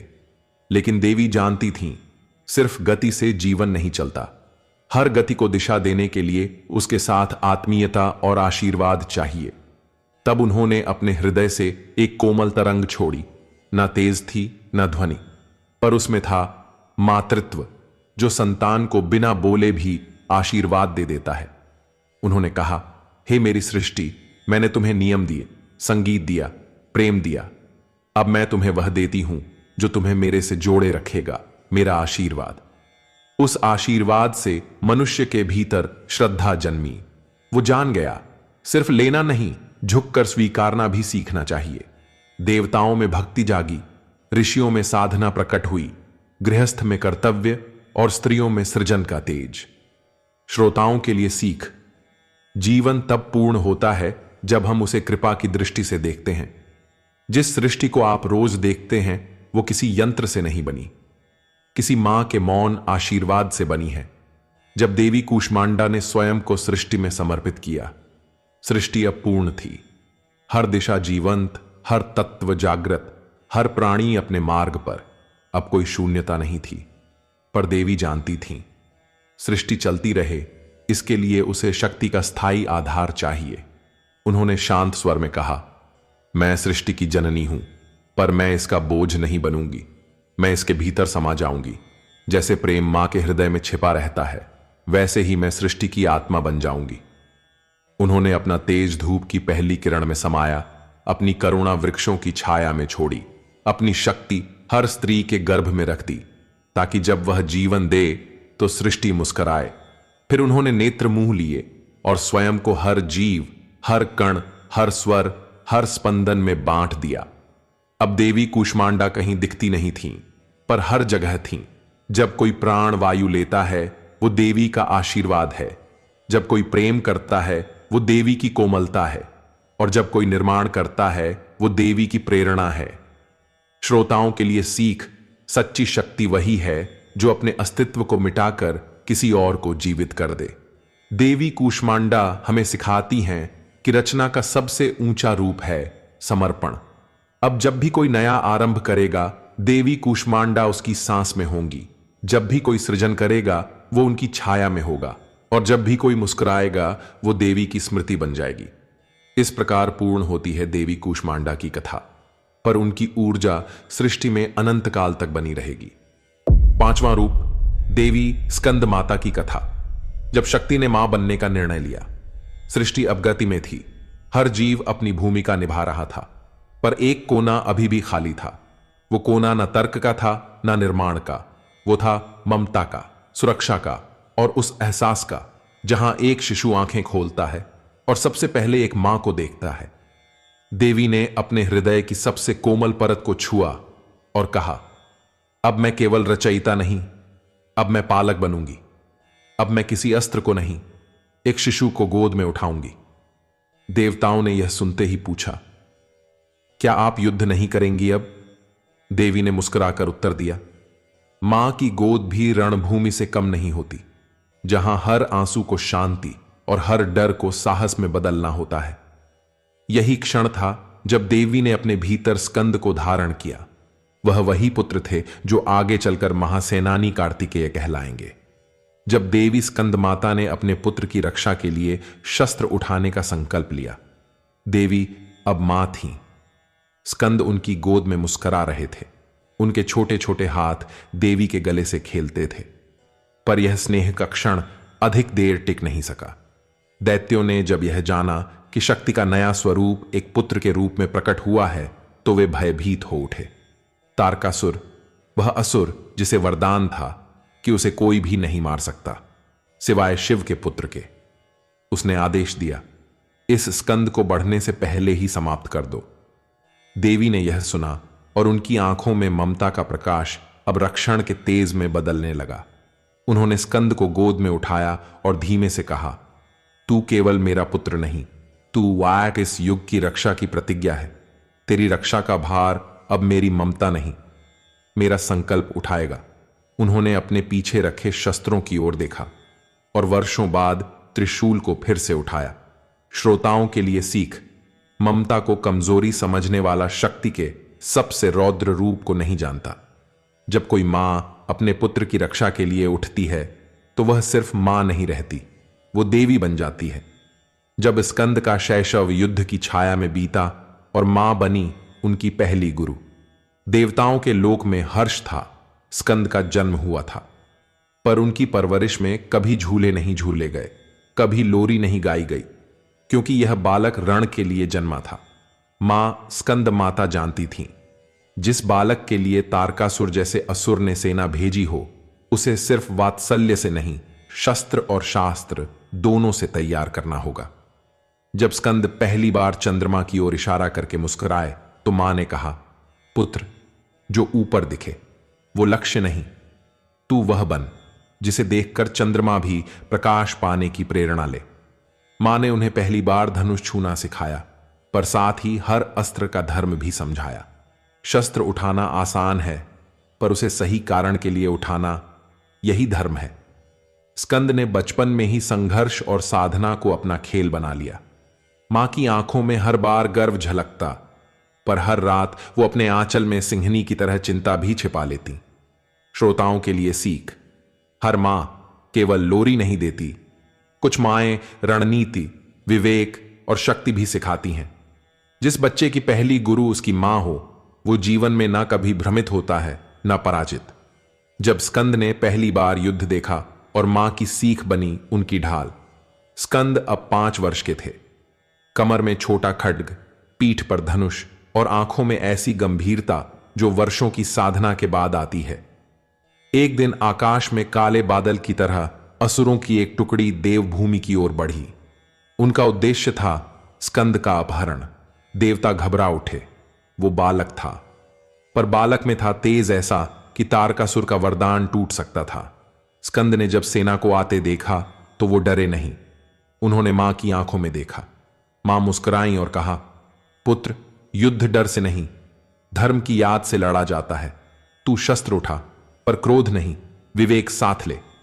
बालक स्कंद ने पहली बार तीर चलाया और वह तीर सीधे उस रथ पर जा गिरा जो आकाश में सबसे ऊंचा उड़ रहा था। देवता स्तब्ध थे। मां की आंखों में आंसू थे, पर वो गर्व के आंसू थे। लड़ाई लंबी नहीं चली। देवी स्कंद माता स्वयं आकाश में प्रकट हुई और एक हाथ में कमल, दूसरे में पुत्र को थामे घोषणा की, जिस बालक को शक्ति ने जन्म दिया है, उसे कोई अधर्म की गोद में नहीं ले जा सकता। श्रोताओं के लिए सीख, जब मां अपने बच्चे को भय से नहीं, धर्म से शिक्षित करती है, तो वह बच्चा युद्ध में नहीं हारा करता। सच्ची शिक्षा वही है जो संकट में संघर्ष नहीं, समाधान का संकल्प दे। जब स्कंद ने विजय के बाद मां से विनम्रता और संयम का पाठ सीखा, पहली जीत मिल चुकी थी। देवताओं ने जय जयकार की, ऋषियों ने आशीर्वाद दिया और बालक स्कंद की वीरता तीनों लोकों में प्रसिद्ध हो गई। पर उस दिन के अंत में जब सब शांत हुआ, स्कंद दौड़ते हुए मां के पास आए। मां, मैंने जीत लिया। उनकी आंखों में चमक थी। देवी ने उन्हें गोद में लिया, माथे पर चुंबन दिया, फिर धीरे से पूछा, पुत्र, क्या तुमने अपने भीतर भी जीत महसूस की? स्कंद चौंके। भीतर? वो क्या होता है? मां ने मुस्कुराकर कहा, जब युद्ध समाप्त हो और हृदय में अहंकार न बचे, जब विजय मिले और आंखों में दया शेष रहे, तो जानना, तू केवल रण नहीं जीता, तू स्वयं को जीत चुका है। उस रात स्कंद किसी सिंहासन पर नहीं बैठे। वो मां के चरणों में बैठ गए और बोले, अब अगली लड़ाई से पहले मुझे अपने भीतर भी शांत योद्धा बनना है। देवी ने आंखें मूंद लीं। उनके नेत्रों से गर्व नहीं, कृपा टपक रही थी। श्रोताओं के लिए सीख, सबसे बड़ी जीत शत्रु पर नहीं, अपने भीतर के गर्व पर होती है। शक्ति वही है जो वीरता के साथ विनम्रता पहनना जानती है। जब स्कंद ने युद्ध की विधियां सीखी और मां बनी उनकी आध्यात्मिक ढाल, विजय मिल चुकी थी। पर मां जानती थी, रण में जीत ही सब कुछ नहीं। धर्म की रक्षा के लिए शस्त्र चलाना जितना आवश्यक है, उसे कहां, कब और क्यों चलाना है, यह जानना उससे भी अधिक आवश्यक है। मां ने स्कंद को गुरु के पास भेजा। ऋषि शिवानंद से वे सीखने लगे धनुर्वेद, अस्त्रों की गति, रणनीति, आकाश मार्ग, वज्र नियंत्रण और मंत्र बल। हर शाम मां दर्शन को आती। कोई प्रश्न नहीं पूछती, बस दूर से देखती, जैसे कोई दीपक अपने जलते हुए लौ को मौन आशीर्वाद देता है। एक दिन स्कंद ने मां से पूछा, मां, आप कुछ नहीं कहती, क्या आपको मुझ पर विश्वास नहीं? मां ने मुस्कुराकर उत्तर दिया, जब मैं बोलती हूं तू सुनता है, पर जब मैं चुप रहती हूं तू भीतर से समझता है, और यही समझ तुझे युद्ध से ऊपर उठाएगी। वह दिन था जब स्कंद को केवल अस्त्र नहीं, आत्मबल और सहनशीलता का पाठ मिला। जब स्कंद ने अपने पहले महासंग्राम की ओर प्रस्थान किया और मां ने उनके भय को हर लिया। दिन निकल चुका था और साथ ही वह घड़ी भी आ चुकी थी जिसका संकेत ब्रह्मांड ने वर्षों पहले देखा था। स्कंद अब एक बालक नहीं बल्कि देव सेनापति के रूप में तारकासुर के विरुद्ध पहले महासंग्राम की ओर बढ़ रहे थे। देवताओं ने उन्हें आयुध सौंपे, ऋषियों ने मंत्रोच्चार किए, आकाश ने उनके मार्ग में कमलों की वर्षा की, पर मां चुप थी। स्कंद उनके पास आए, मां मैं तैयार हूं, पर कहीं भीतर एक कंपन है, क्या यही भय है? मां ने उन्हें गले लगाया और उनका सिर अपनी छाती से लगाकर कहा, पुत्र यह भय नहीं, यह तुम्हारे भीतर की जिम्मेदारी का स्पंदन है, और जब जिम्मेदारी का भार हृदय को कांपा दे, समझना तू अब सच में योद्धा बन गया है। उन्होंने अपने आंचल से एक हल्का चंदन निकाला, स्कंद के ललाट पर तिलक लगाया और बोली, यह तिलक तेरे भीतर की शक्ति को तेरी आंखों में लाएगा। अब तू मेरे आंचल से नहीं, धर्म की धरती से बंधा है। स्कंद ने झुककर चरण स्पर्श किया और उनकी आंखों में अब कंपन नहीं, दिशा थी। जब स्कंद युद्ध भूमि में उतरे और मां की शिक्षा बनी हर निर्णय की दिशा। युद्ध भूमि सज चुकी थी। तारकासुर की सेना हजारों असुरों के साथ खड़ी थी, हिंसा, गर्व और अराजकता का चेहरा बनकर। और दूसरी ओर एक बालक, किंतु बालक नहीं बल्कि देवताओं का सेनापति, जिसकी आंखों में मां की छाया थी। पहली गूंज के साथ रण आरंभ हुआ। स्कंद ने धनुष उठाया, पर पहला तीर छोड़ा, हवा में, खाली में, संकेत के रूप में। वो कोई आक्रमण नहीं था, बल्कि मां की सिखाई पहली बात थी। धर्म का योद्धा पहले घोषणा करता है कि वह युद्ध चाहता नहीं, पर रक्षण से पीछे भी नहीं हटेगा। जब असुरों ने उसे घेरने की कोशिश की, उसने 3 बाण चलाए। हर बाण ने लक्ष्य साधा, पर जान नहीं ली, क्योंकि मां ने कहा था, शक्ति का उद्देश्य विनाश नहीं, संतुलन है। हर निर्णय से पहले स्कंद अपने भीतर मां की आवाज सुनते। जब कोई दया मांगता वो क्षमा करता, जब कोई पीठ पीछे वार करता तो वो धर्म के न्याय से प्रहार करता। श्रोताओं के लिए सीख, जब भीतर मां की सीख हो तो रण भी पाठशाला बन जाता है। युद्ध वही महान होता है जो धर्म, विवेक और करुणा की नींव पर लड़ा जाए। जब स्कंद तारकासुर से आमने सामने हुए और मां की छवि उनका संकल्प बनी। युद्ध चरम पर था। गगन में धूल थी, धरती पर रक्त, और स्कंद अब अकेले तारकासुर के सामने खड़े थे। तारकासुर हंसा, क्या यही है वह बालक जिसके लिए मैंने वर्षों तप किया और वरदान पाया? स्कंद ने शांत स्वर में उत्तर दिया, तू वरदान लेकर अहंकार बना और मैं मां की गोद से धर्म बना हूं। आज तुझे मेरा अस्त्र नहीं मारेगा, तेरा ही अहंकार तुझे नष्ट करेगा। तारकासुर ने गदा उठाई, स्कंद ने त्रिशूल, प्रहार हुए, घायलियां पड़ी, पर स्कंद की गति मां की सांसों की लय जैसी थी। हर बार जब वो डगमगाते, मां की आंखों की छवि नेत्रों के आगे आ जाती और मां की वही पुरानी वाणी गूंजती, पुत्र जब तू थक जाए तो मेरी गोद याद करना और वहां से तेरे भीतर नया तेज जन्म लेगा। तारकासुर ने अंतिम बार अपना शूल उठाया, स्कंद ने अपना ध्यान केंद्रित किया और एक ही वार में उसके अभिमान का अंत हो गया। ना कोई जयघोष हुआ, ना शंखनाद, सिर्फ मौन, जैसे मां की गोद में एक शिशु लड़ाई के बाद चैन से सो गया हो। जब स्कंद की विजय के बाद मां स्कंद माता ने संपूर्ण सृष्टि को एक संदेश दिया। रणभूमि अब शांत थी, धूल बैठ चुकी थी, अस्त्र थम चुके थे, पर एक मां की आंखों में अब भी प्रकाश उठ रहा था। स्कंद लौटे, लहूलुहान पर विजयी। उन्होंने मां के चरणों में शीश झुकाया। मां ने उनके सिर को छुआ और कहा, पुत्र तूने युद्ध जीता नहीं, तूने धर्म को थामे रखा और वो सबसे बड़ी विजय है। देवताओं ने जय घोष किया, ऋषियों ने आशीर्वाद दिए, पर मां की दृष्टि कहीं और थी, सभी स्त्रियों पर। उन्होंने आकाश की ओर देखा और अपने भीतर से एक दिव्य प्रकाश की धारा छोड़ी जो हर स्त्री के भीतर शक्ति की स्मृति बनकर प्रवेश कर गई। मैं केवल जननी नहीं, मैं सेनापति की मां हूं। मैं केवल गोद नहीं देती, मैं धर्म की तलवार भी थाम सकती हूं। जब कोई स्त्री ममता के साथ साथ साहस, संयम और धर्म को जीती है, वहीं से उसका कात्यायनी रूप जागता है। श्रोताओं के लिए सीख: मां बनना अंत नहीं, नारीत्व की पूर्णता की शुरुआत है। हर स्त्री के भीतर वो शक्ति है जो न केवल जन्म दे सकती है, बल्कि अधर्म का अंत भी कर सकती है। अब समय है अगले रूप के जागरण का, जहां शक्ति केवल मां नहीं, बल्कि स्वयं सिंह पर आरूढ़ देवी बनकर अधर्म का सीधा संहार करती है।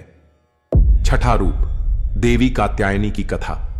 जब अधर्म की सीमा टूटी और शक्ति को सिंह पर आरूढ़ होना पड़ा, जब स्कंद की विजय के बाद कुछ शांति आई, देवताओं ने राहत की सांस ली। लेकिन उस राहत में एक और तूफान जन्म ले रहा था। असुरों में सबसे बलवान महिषासुर, जिसे स्वयं ब्रह्मा से वरदान प्राप्त था कि कोई देव, दानव या असुर उसे न मार सके, वह त्रिलोक पर अधिकार जमाने लगा। स्वर्ग में इंद्र को पराजित किया, पृथ्वी पर तपस्वियों को खंडित किया और पाताल में रक्त वर्षा कराई। देवता भयभीत थे, वेदों की ध्वनि मंद पड़ चुकी थी और ऋषियों के यज्ञ ध्वस्त कर दिए गए थे। तब सभी देवता ब्रह्मा, विष्णु और महेश के समक्ष पहुंचे और पुकार उठे, हे त्रिदेवों, अब हमें वह शक्ति चाहिए जो न केवल शांत करे बल्कि संहार भी कर सके। त्रिदेवों ने नेत्र बंद किए और उनकी ऊर्जा एकत्र हुई, जिससे प्रकट हुई एक तेजस्विनी स्त्री, जिसकी आंखें अग्नि थीं और श्वासों से पर्वत हिलते थे। देवताओं ने कहा, आपका जन्म महर्षि कात्यायन के तप से होगा, इसलिए आप कहलाएंगी कात्यायनी। आप न केवल महिषासुर का अंत करेंगी, बल्कि स्त्रियों को दिखाएंगी कि करुणा के साथ साथ रौद्रता भी सौंदर्य है। जब महर्षि कात्यायन की तपस्या से देवी कात्यायनी पृथ्वी पर अवतरित हुई। महर्षि कात्यायन एक ऐसा नाम जो केवल विद्या का नहीं, श्रद्धा और तपस्या की गहराई का प्रतीक था। वो जानते थे कि संसार में जो अंधकार फैल रहा है, उसे केवल युद्ध नहीं, शुद्ध तप की ऊर्जा ही शांत कर सकती है। उन्होंने नदी के तट पर कंदमूल खाकर निःशब्द होकर शक्ति की आराधना आरंभ की। हर प्रातः सूर्य को जल अर्पित करते हुए एक ही मंत्र उच्चारित करते, या देवी सर्वभूतेषु शक्ति रूपेण संस्थिता। उधर आकाश में त्रिदेवों की ऊर्जा एकत्र हो रही थी और धरती पर महर्षि का संकल्प उस ऊर्जा के लिए पात्र बन रहा था। चतुर्दशी की रात, जब चंद्र क्षीण हो रहा था, महर्षि ने अपने हृदय में एक दिव्य तेज का कंपन अनुभव किया। अगली ही सुबह जब वे ध्यान से उठे तो उनकी कुटी के भीतर एक प्रकाश पुंज मूर्त रूप ले चुका था। वो थीं 4 हाथों वाली, सिंह पर आरूढ़, कमल और तलवार धारण किए, देवताओं के तेज से बनी देवी कात्यायनी। महर्षि ने नेत्र झुका लिए और कहा, हे मां, आपने मेरे तप को सार्थक किया, अब आप ही इस संसार के संतुलन की रक्षक बने। श्रोताओं के लिए सीख: जब तप सच्चा हो तो ईश्वर स्वयं रूप धर कर उतरते हैं। शक्ति केवल क्रोध से नहीं, आस्था और साधना से भी प्रकट होती है। जब देवी कात्यायनी को मिला उनका पहला संकल्प, महिषासुर का अंत, देवी कात्यायनी प्रकट हो चुकी थीं। उनकी आंखों में तेज था, न वह क्रोध था न करुणा, बल्कि एक गहन स्थिरता, जैसे कोई अनंत संकल्प भीतर से फूट रहा हो। देवता उनके सामने उपस्थित हुए। शिव ने त्रिशूल समर्पित किया, विष्णु ने चक्र, इंद्र ने वज्र, वरुण ने शंख और अग्नि ने शक्ति प्रदान की। उन सभी ने एक स्वर में कहा, हे देवी, महिषासुर ने अधर्म की सीमाएं लांघ दी हैं। उसका वरदान हमें बांधता है, पर आपकी शक्ति उसे छिन्न कर सकती है। आप ही हैं धर्म की अंतिम शरण। देवी ने मौन होकर उन सभी दिव्य आयुधों को स्वीकार किया और सिंह पर आरूढ़ होकर पहली बार बोली, मैं जन्मी हूं धर्म की रक्षा के लिए। मेरा संकल्प केवल संहार नहीं, संतुलन की पुनः स्थापना है। महिषासुर का अंत अब निश्चित है। उनकी वाणी में कोई आक्रोश नहीं था, केवल सत्य की निर्भीकता थी। वो अब चल पड़ी थीं, एक ऐसी दिशा की ओर जहां उनका नाम भय का नहीं, विश्वास का पर्याय बनने वाला था। जब देवी कात्यायनी पहली बार रणभूमि की ओर चलीं और धर्म के लिए संहार का नृत्य प्रारंभ हुआ। सिंह पर आरूढ़ देवी कात्यायनी चारों हाथों में आयुध लिए अब केवल एक रूप नहीं थीं, वो त्रिदेवों की संकल्पना, ऋषियों की तपस्या और पीड़ितों की पुकार का उत्तर थीं। उनकी दृष्टि स्थिर थी, न दाएं देखा न बाएं, बस महिषासुर की दिशा में आगे बढ़ती रहीं। जहां जहां से देवी निकलीं, वहां वहां की भूमि स्वर्णिम हो उठी और हवा में गूंजने लगी अदृश्य मंत्र ध्वनि। या देवी सर्वभूतेषु शक्ति रूपेण संस्थिता। देवता उन्हें ऊपर से नमन कर रहे थे, ऋषि उन्हें देखकर अपने कमंडल छोड़ रहे थे और नारियों के नेत्र श्रद्धा से भीगे हुए थे। देवी ने कहा, नहीं, पर आकाश में एक ऊर्जा गूंजी। यह युद्ध मेरा नहीं, यह धर्म का है। अब अधर्म थमेगा और शक्ति का न्याय प्रकट होगा। जैसे जैसे वो आगे बढ़ी, महिषासुर की सेना ने उनके मार्ग में विनाश के पर्वत खड़े करने चाहे, लेकिन देवी का हर कदम एक नए युग की आहट था। जब देवी कात्यायनी ने महिषासुर की दैत्य सेना से पहला संग्राम किया और उनका प्रहार ब्रह्मांड में गूंज उठा। जैसे ही देवी कात्यायनी महिषासुर की राजधानी के समीप पहुंची, आकाश कांप उठा, सूर्य तेज हो गया, धरती पर कंपन हुआ, जैसे सृष्टि स्वयं सावधान हो गई हो। महिषासुर को सूचना मिली, एक स्त्री सिंह पर सवार होकर तेरी ओर बढ़ रही है। उसके हाथ में चक्र है और उसकी आंखों में युगांत की आभा है। वो हंसा, एक स्त्री, मेरे असंख्य योद्धा उसकी राह रोक देंगे। पर उसे क्या पता था, जिस शक्ति को वह स्त्री कह रहा है, वो वही शक्ति है जिसने सृष्टि की संकल्पना रची थी। जैसे ही देवी के सामने पहली टुकड़ी आई, उनके नेत्र लाल हुए और वाणी मुखर हुई। जो धर्म की रक्षा से विमुख है, उसका अंत अब निश्चित है। उन्होंने कमल छोड़ तलवार उठाई और एक ही वार में सैकड़ों दैत्य धराशायी हो गए। देवताओं ने गगन से देखा और उनके मुख से निकला, जय देवी, महाशक्ति की जय। हर प्रहार में न केवल शक्ति थी, बल्कि वो तप, वो मौन, वो समर्पण भी था जो अदृश्य रूप से नारी की रगों में बहता है। श्रोताओं के लिए सीख, नारी केवल सौंदर्य नहीं है, वह आवश्यकता पड़ने पर ब्रह्मांडीय न्याय की मूर्ति भी बन सकती है। जब अन्याय सीमाएं तोड़ता है, तब शक्ति अपने कोमल हाथों से वज्र धारण कर लेती है। जब महिषासुर स्वयं रणभूमि में उतरा और देवी कात्यायनी के भीतर का तेजस्वी रूप जाग उठा, दैत्य सेना की हार अब स्पष्ट थी। सिंह की गर्जना से और देवी के तांडव से रणभूमि तप्त हो चुकी थी। महिषासुर अब मौन नहीं रह सका। वह स्वयं सिंहनी की गर्जना सुनते हुए रणभूमि में आया। न वह मनुष्य के रूप में था, न दैत्य जैसा। वह था महिष, अहंकार, क्रूरता और भ्रम का प्रतीक।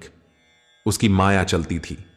वह कभी हाथी बनता, कभी सिंह, कभी महासर्प। हर बार अलग छल, हर बार नया रूप। पर देवी स्थिर थीं। हर परिवर्तन पर उनका तेज और बढ़ता गया। उन्होंने कहा, तेरा बल तुझ में नहीं, तेरे रूप बदलने में है, और मेरी शक्ति सत्य में स्थिर रहने में है। महिषासुर ने उग्र प्रहार किया। धरती हिल उठी, सिंह पीछे हटा, देवता स्तब्ध हो गए। और तभी देवी ने अपने भीतर से वज्र के समान एक प्रचंड ज्योति उत्पन्न की। वह थी कात्यायनी का प्रचंडतम तेज, जिसे देख महिषासुर की माया भी कांपने लगी। श्रोताओं के लिए सीख, माया और छल अधिक देर नहीं टिकते। स्थिरता, सत्य और तेज ही अंत में विजयी होते हैं।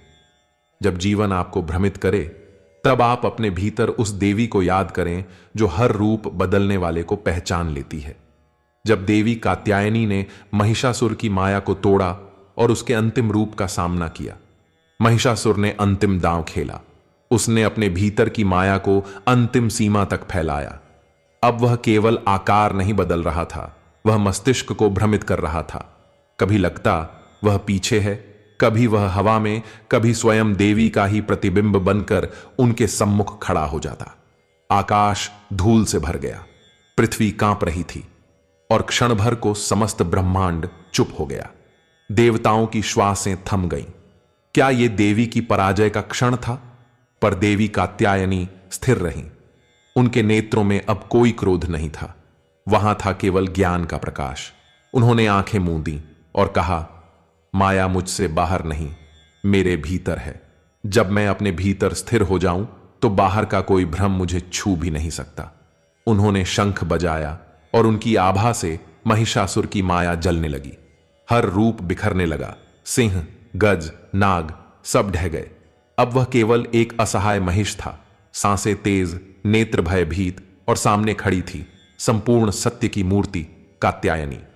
श्रोताओं के लिए सीख, दुनिया की सबसे खतरनाक चीज माया है, जो आपको स्वयं से दूर कर देती है, लेकिन जब आप अंदर स्थिर हो जाएं तो कोई भी भ्रम टिक नहीं सकता।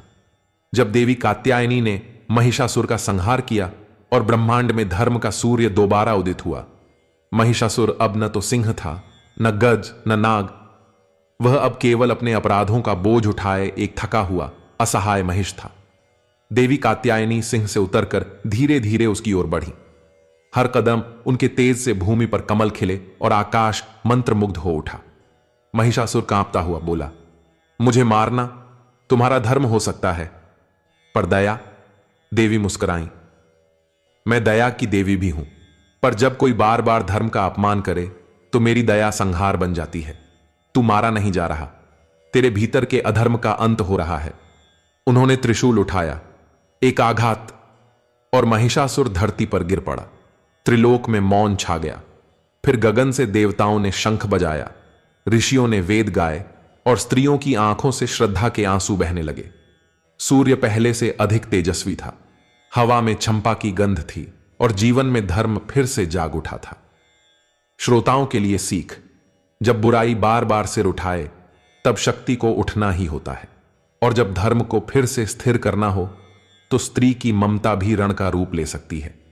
जब देवी कात्यायनी ने संहार के बाद लोगों को दिया संतुलन का दिव्य संदेश, महिषासुर का अंत हो चुका था, धूल बैठ चुकी थी, सिंह शांत खड़ा था, और आकाश में एक दिव्य शांति फैल चुकी थी।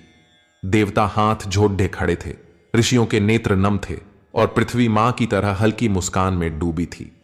देवी सिंह से नीचे उतरी, उनके चरण जिस भूमि को छूते वह पवित्र हो जाती।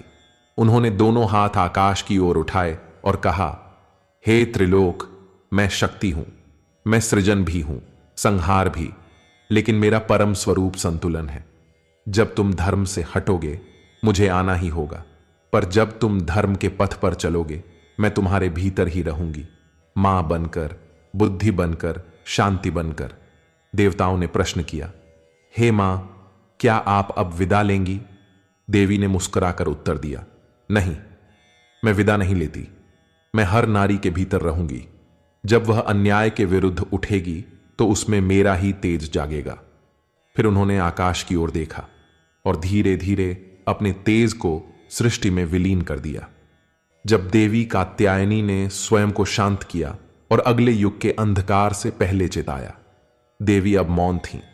सिंह शिथिल होकर बैठ गया। देवताओं ने अपना मस्तक झुका लिया और समय ने क्षण भर के लिए गति को रोक दिया। देवी ने अपनी आंखें मूंदी और एक गहरी सांस ली, जैसे कोई मां संतान को बचाने के बाद थककर भी मुस्कुराए। उनकी वाणी में अब न क्रोध था न गर्व, बस एक चेतावनी थी। सुनो त्रिलोक, अधर्म का संहार हो चुका है, पर मनुष्य का अंतस अभी भी भय और भ्रम से ग्रस्त है। अब जो युग आने वाला है वह भीतर के अंधकार का होगा, जहां लड़ाई असुरों से नहीं स्वयं की छाया से होगी, और वहां मैं प्रकट होऊंगी काल रात्रि के रूप में।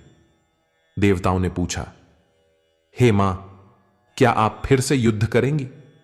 देवी ने उत्तर दिया, नहीं, अब मैं युद्ध नहीं करूंगी। अब मैं तुम्हारे भीतर भय के अंतिम स्रोत अज्ञान और अहंकार को जलाने आऊंगी।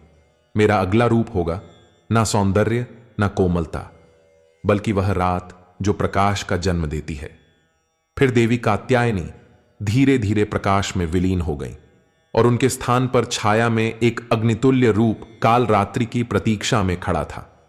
श्रोताओं के लिए सीख, जब बाहरी युद्ध समाप्त हो जाए तब भीतर का युद्ध प्रारंभ होता है। देवी कात्यायनी हमें सिखाती हैं कि जब शक्ति के बाहर रूप शांत हो जाए तो भीतर कालरात्रि की तैयारी शुरू हो जाती है। अब समय है देवी के 7वें रूप यानी देवी कालरात्रि की कथा आरंभ करने का, जहां नवरात्रि की सबसे रहस्यमयी रात हमारे भीतर के अंधकार को जलाकर हमें आत्मज्ञान की ओर ले जाती है। 7वां रूप देवी कालरात्रि की कथा। जब शांति के बाद भी युद्ध टल न सके, देवी महागौरी का स्वरूप शांति था। उनके मुकुट में सौम्यता थी, और नेत्रों में करुणा। उन्होंने उन सभी को आश्रय दिया जो भयभीत थे, जो थके हुए थे, जो जीवन से हारे हुए थे। लेकिन संसार की यही भलाई राक्षसों के लिए कमजोरी बन गई। स्वर्गलोक पर एक नया आतंक छा रहा था। शुंभ और निशुंभ, दो असुर भाई, जिन्होंने ब्रह्मा जी से वरदान पाया था कि उन्हें कोई पुरुष मार नहीं सकता, वे अब एक एक कर देवताओं को परास्त करने लगे थे। इंद्र का सिंहासन, वरुण का जल, कुबेर का धन और अग्नि की ज्वाला सब उन्होंने छीन ली। शुंभ निशुंभ के सेनापति थे चंड और मुंड। ये दोनों दैत्य अपने क्रूर आचरण और विकृत हंसी के लिए प्रसिद्ध थे। वे युद्ध में केवल जीत नहीं चाहते थे, वे अपमान और रक्त की भूख में पले थे। जब इंद्र ने हार मान ली, जब विष्णु समाधि में थे और जब शिव मौन थे, तब देवताओं ने एक बार फिर मां दुर्गा की शरण ली। वे जान चुके थे अब शांति नहीं, युद्ध की आवश्यकता है। अब करुणा नहीं, क्रोध की आवश्यकता है। अब महागौरी नहीं, काल रात्रि की आवश्यकता है। और तभी जब मां महागौरी ने आंखें बंद की, उनके ललाट से अग्नि की चिंगारी की तरह एक काली छाया निकली। धीरे धीरे वह छाया रूप लेने लगी। उसकी जिह्वा रक्तमयी थी, बाल बिखरे हुए, नेत्र ज्वालामयी और गला मुंडों की माला से सजा था। देवताओं की आंखें फटी की फटी रह गईं, क्योंकि वह थी मां काल रात्रि, जो काल को भी ग्रस जाए। जब रौद्रता बन जाए रक्षा, जैसे ही काल रात्रि प्रकट हुई, ब्रह्मांड की गति रुक सी गई।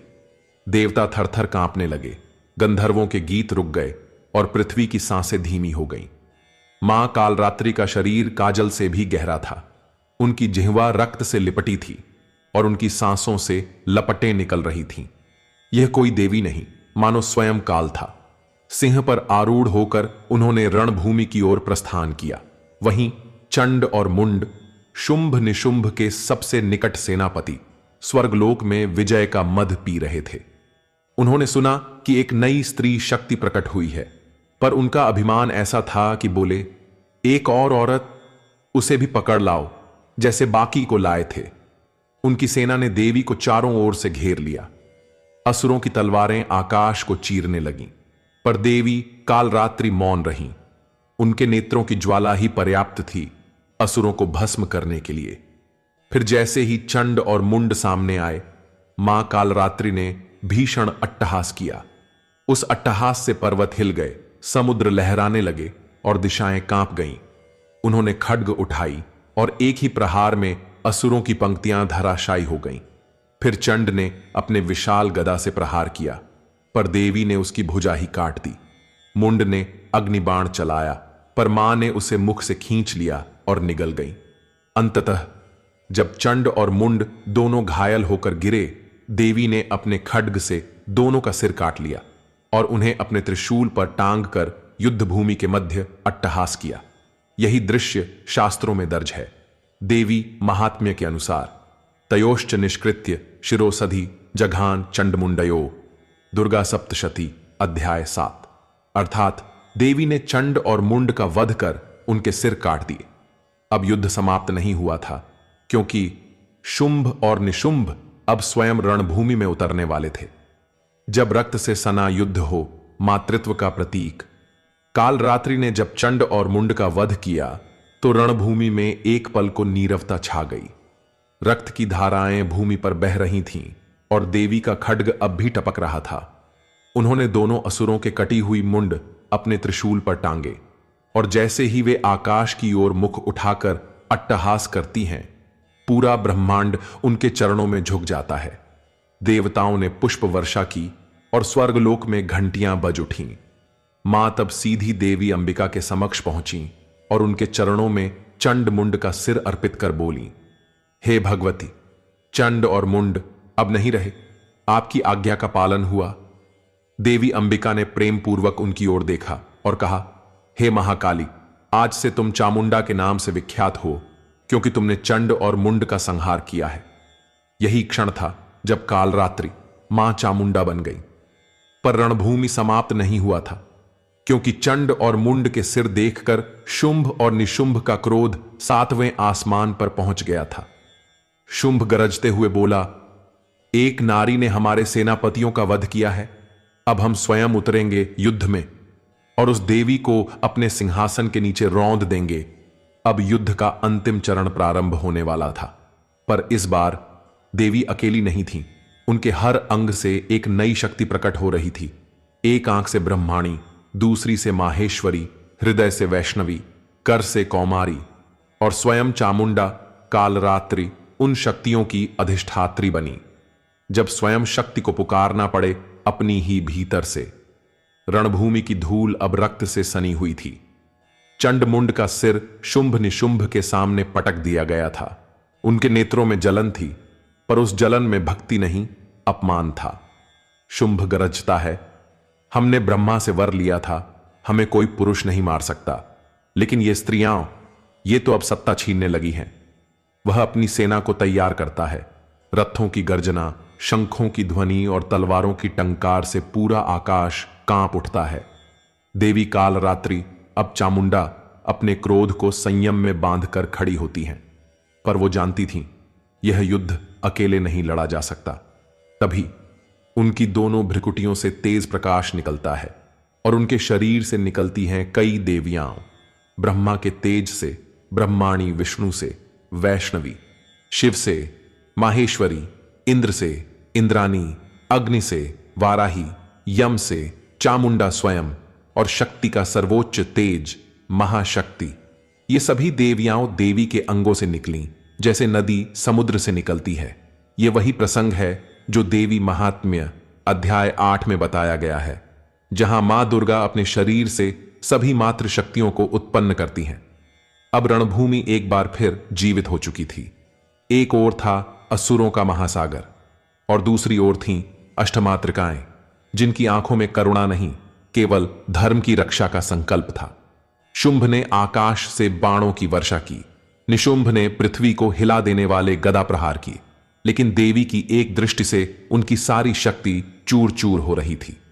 मां चामुंडा के नेत्र अब लाल नहीं, नीले प्रकाश से जल रहे थे। उनका खड्ग अब समय नहीं देख रहा था, केवल अधर्म का विनाश चाहता था। जब विनाश के बाद आती है निर्मलता की सुबह, रणभूमि अब युद्ध नहीं बल्कि प्रलय का दृश्य बन चुका था।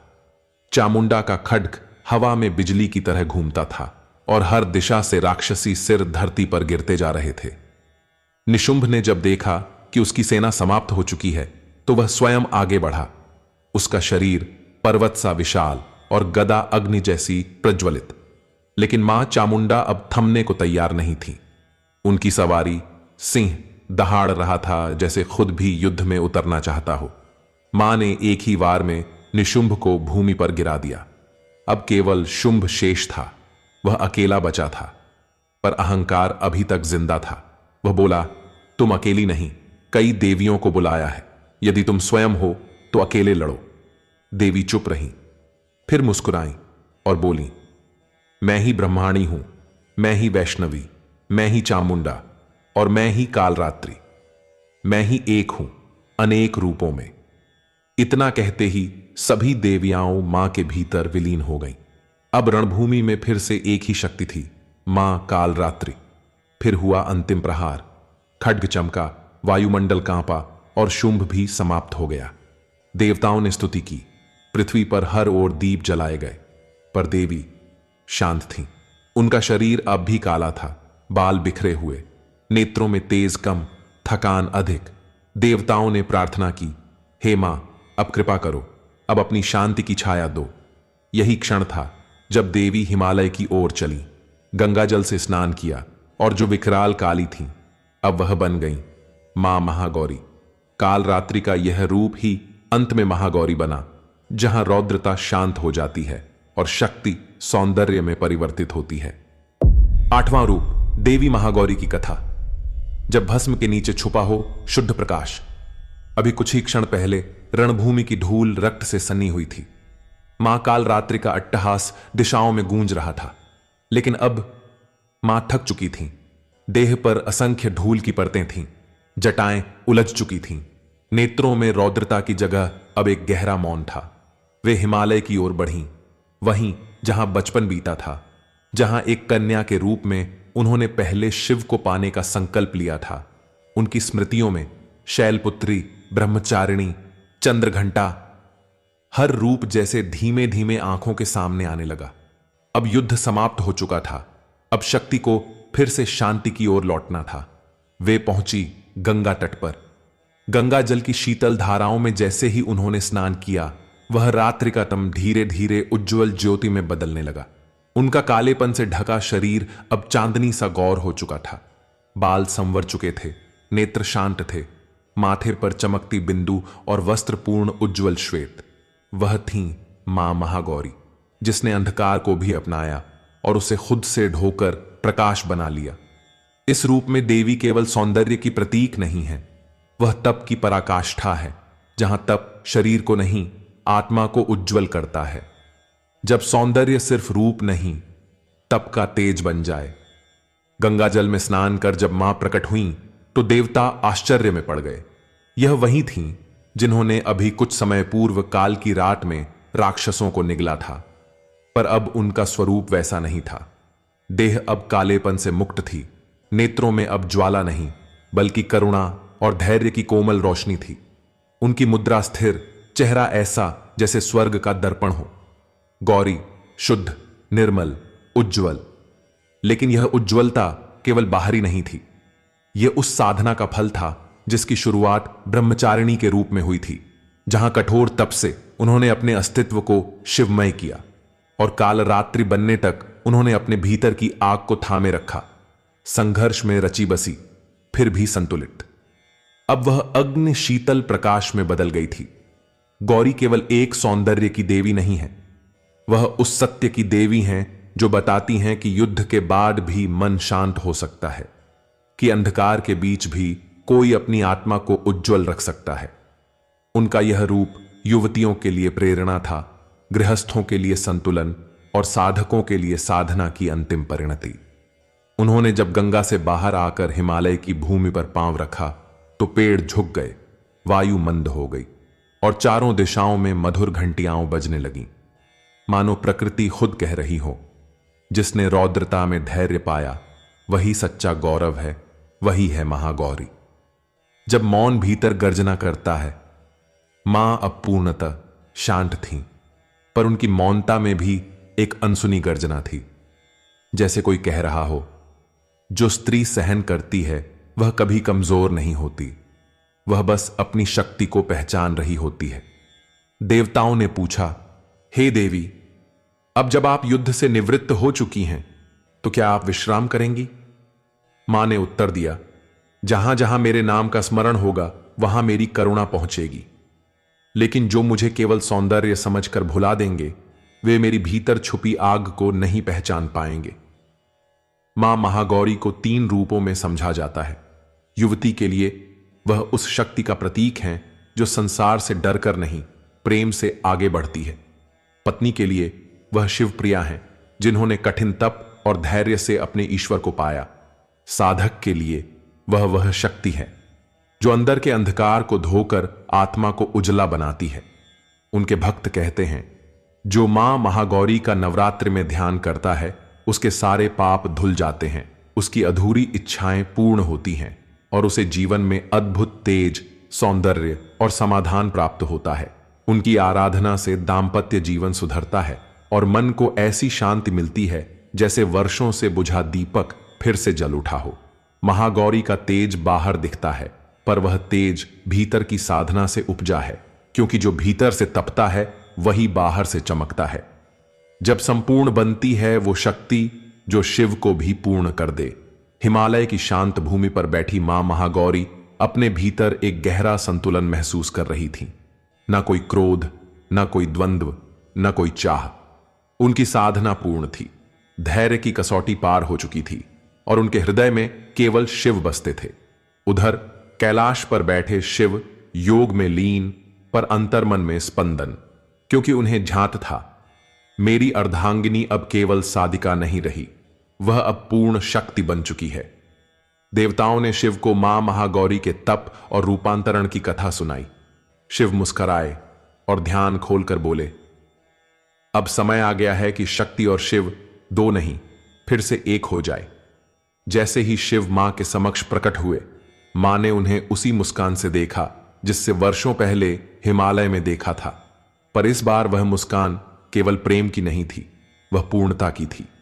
शिव ने आगे बढ़कर कहा, अब तुम वही नहीं रही जो पहले थी। अब तुम वह हो जो काल को शांत करती है और संसार को रचती है। फिर हुआ महामिलन। शिव और शक्ति गौरवर्ण रूप में मौन भाव से एक दूसरे में समाहित हुए। जिस धरती ने युद्ध देखा था, अब वहीं फूलों की वर्षा हो रही थी। जिस आकाश ने अट्टहास सुना था, अब वहां वीणा और मृदंग की ध्वनि गूंज रही थी। मां महागौरी और शिव का मिलन सिर्फ पति पत्नी का मिलन नहीं था, वह ब्रह्म और माया का संगम था। वह संदेश था, जहां संयम, त्याग और श्रद्धा होती है, वहां शिव को प्राप्त होने में देर नहीं लगती। जब भीतर की शांति ब्रह्मांड की मुक्ति बन जाए, कैलाश के वनों में जहां शिव और महागौरी का मिलन हुआ, वहीं से ब्रह्मांड की नई यात्रा शुरू हुई। अब शक्ति केवल विनाश, निर्माण या सौंदर्य नहीं रही, अब वह बन गई थी पूर्णता। उनकी उपस्थिति मात्र से संसार के हर कोने में संतुलन लौट आया था। जो तारे वर्षों से डगमगाए थे, वे अपनी कक्षा में लौट आए। जो हृदय वर्षों से शून्य में भटक रहे थे, उन्हें फिर से प्रेम और धैर्य का सहारा मिला। देवताओं ने महागौरी की स्तुति की, किंतु मां मौन रहीं। फिर धीरे धीरे उनके भीतर से एक और दिव्य तेज प्रकट होने लगा। यह तेज न रौद्र था न कोमल, यह था निर्मल बोध का प्रकाश, जिसमें न कोई वासना थी न अहंकार। और फिर मां के भीतर से एक नई शक्ति प्रकट हुई, उनका नवम रूप मां सिद्धिदात्री, जो सभी सिद्धियां प्रदान करती हैं, जो योगियों को समाधि में प्रवेश कराती हैं, जो शिव को भी अर्धनारीश्वर बनाकर संपूर्णता की परिभाषा बदल देती है। महागौरी अब स्थिर हो चुकी थीं। उनका सौंदर्य अब बाहर नहीं, भीतर समा गया था। उनका मौन अब मंत्र बन चुका था और उनकी दृष्टि बिना बोले मोक्ष दे रही थी। जिसने शैलपुत्री के रूप में जन्म लिया, जिसने ब्रह्मचारिणी की तरह तप किया, जो चंद्रघंटा की तरह रक्षक बनी, जो कूष्मांडा बनकर ब्रह्मांड रच गई, जो स्कंद माता बनकर मां बनी, जो कात्यायनी बनकर युद्ध लड़ी, जो काल रात्रि बनकर अंधकार को निगल गई और जो महागौरी बनकर हर युद्ध के बाद भी मुस्कुराई, वही शक्ति अब सिद्धिदात्री बन चुकी थी। यही है महागौरी का रहस्य कि सबसे सुंदर वही होता है जो सबसे ज्यादा सह चुका होता है। नवम रूप मां सिद्धिदात्री की कथा। जब शक्ति स्वयं पूर्ण हो जाए, कैलाश पर शांति थी। न रणभूमि की गंध, न देवताओं की स्तुति, न असुरों की चीखें, बस मौन। और उस मौन के केंद्र में बैठी थीं मां महागौरी, जिनका चेहरा अब केवल सौंदर्य नहीं बल्कि बोध का प्रतीक बन चुका था। उनकी सांसें अब मंत्र थीं और उनकी दृष्टि दिशाओं को चैतन्य कर रही थी। तभी एक दिन शिव ध्यान से बाहर निकले। वो मां के पास पहुंचे और बोले, मैं तुमसे एक वर चाहता हूं शक्ति। मैं जानना चाहता हूं वो पूर्णता क्या है, जिसे जान लेने के बाद कुछ जानना शेष नहीं रहता। मां मुस्कुराई। यह प्रश्न साधारण नहीं था, यह प्रश्न ब्रह्म के भीतर के खालीपन का था। फिर मां ने आंखें मूंदी और उनके शरीर से तेज का एक झरना निकलने लगा। यह कोई शक्ति नहीं थी, यह कोई रौद्रता नहीं थी, यह थी निर्मल सिद्ध, जो शब्दों में नहीं अनुभूति में उतरती है। उस तेज से एक देवी प्रकट हुई, जिनके हाथों में कोई अस्त्र नहीं था, बल्कि ज्ञान, समाधि, सिद्ध और निर्वाण की झलक थी। वो थीं मां सिद्धिदात्री, जिनके दर्शन मात्र से साधक समाधि में प्रवेश कर ले, जिनके ध्यान से आठों सिद्धियां मनुष्य के अंतर्मन में खिलने लगे। शिव ने उन्हें देखा और धीरे धीरे उनके भीतर प्रवेश किया, अर्धनारीश्वर बनकर, जिसमें एक आधा शिव था और एक आधा शक्ति, दोनों मिलकर संपूर्ण ब्रह्मांड के संचालन का आधार बन गए। कहते हैं सिद्धिदात्री ही वो शक्ति हैं जो ब्रह्मा को सृष्टि का विवेक देती है, विष्णु को पालन की मर्यादा और शिव को योग की पूर्णता, जब स्वयं शिव को भी पूर्णता चाहिए होती है। शिव, जिनका नाम सुनते ही समाधि, योग और वैराग्य की छवि उभरती है। उन्होंने जब मां सिद्धिदात्री से कहा, मैं अधूरा हूं, तो यह बात सृष्टि में पहली बार थी। लेकिन यह अधूरापन शरीर का नहीं था, यह अधूरापन था बोध का, अनुभव का, पूर्णता का। मां सिद्धिदात्री ने अपनी मौन दृष्टि से शिव को देखा। उन्होंने कहा, जो जन्मा नहीं, जो मरा नहीं, जो रूप में बंधा नहीं, वो भी तब तक पूर्ण नहीं होता जब तक मुझे न जान ले। फिर मां ने धीरे धीरे अपने तेज से 8 सिद्धियां प्रकट की। हर सिद्धि एक योग की चरम स्थिति, एक आत्मा की पराकाष्ठा। अणिमा, जहां शरीर अणु समान हो जाए। महिमा, जहां आकार ब्रह्मांड जितना फैल जाए। लघिमा, जहां भार हवा से हल्का हो जाए। गरिमा, जहां शरीर पर्वत सा स्थिर हो जाए। प्राप्ति, जो चाहे वही पा लेना। प्राकाम्य, जो चाहे वही हो जाना। ईशित्व, सृष्टि को संचालित करने की शक्ति। वशित्व, हर चेतना को नियंत्रण में रखने की क्षमता। शिव ने इन सिद्धियों को मां से ग्रहण किया, पर यह केवल शक्ति नहीं थी, ये अनुभव थी, आत्मविजय की सीढ़ियां। जैसे ही शिव ने इनका बोध किया, उनके भीतर की पुरुष चेतना शक्ति के साथ विलीन हो गई, और तब उन्होंने कहा, अब मैं केवल शिव नहीं, अब मैं अर्धनारीश्वर हूं, और मेरी अर्धांगिनी कोई सामान्य स्त्री नहीं, वह स्वयं पूर्ण ब्रह्म विद्या है। इस प्रकार मां सिद्धिदात्री सिर्फ एक देवी नहीं, बल्कि पूर्णता की अंतिम परिभाषा बनी। वह उस ज्ञान की देवी हैं जो बिना बोले समझा देती हैं, जो बिना दिखे ध्यान में उतर जाती हैं। जब देवी केवल शक्ति नहीं, शांति बन जाए। शिव अब अर्धनारीश्वर बन चुके थे। मां सिद्धिदात्री के तेज ने उन्हें केवल योगी नहीं, पूर्ण पुरुष बना दिया था। लेकिन मां की कृपा सिर्फ शिव तक सीमित नहीं थी। उनकी दृष्टि जब ब्रह्मा की ओर गई तो सृष्टि का रहस्य खुला। उन्होंने विष्णु की ओर देखा तो पालन में मर्यादा का नियम स्थिर हो गया। उन्होंने देवताओं की सभा को देखा तो सारे देवताओं ने अपने अपने त्रुटियों को स्वीकारा। इंद्र, जो कभी स्वर्ग के गर्व में डूबे रहते थे, वह अब मां के चरणों में झुके और बोले, हे देवी, अब समझ आया, शक्ति केवल युद्ध में नहीं, सहन में भी होती है। वहीं साधक गण, जो वर्षों से सिद्धियां पाने के लिए गुफाओं में तप कर रहे थे, जब मां के दर्शन को पहुंचे तो उन्होंने मां से वर नहीं मांगा, बल्कि कहा, हमें वो दो जो हमारी आत्मा को हल्का कर दे, हमें वो दो जिससे हम अपने भीतर उतर सकें। मां ने कोई उपदेश नहीं दिया, केवल अपनी एक मुस्कान दी, और कहते हैं, उन साधकों की चेतना उसी क्षण समाधि में प्रवेश कर गई। सिद्धिदात्री कोई व्याख्या नहीं है, वह अनुभूति है, वह ऊर्जा है जो नजरों से नहीं, अंतर्मन से देखी जाती है, जिनके सामने जाकर प्रश्न गिरते हैं और उत्तर खिलते हैं।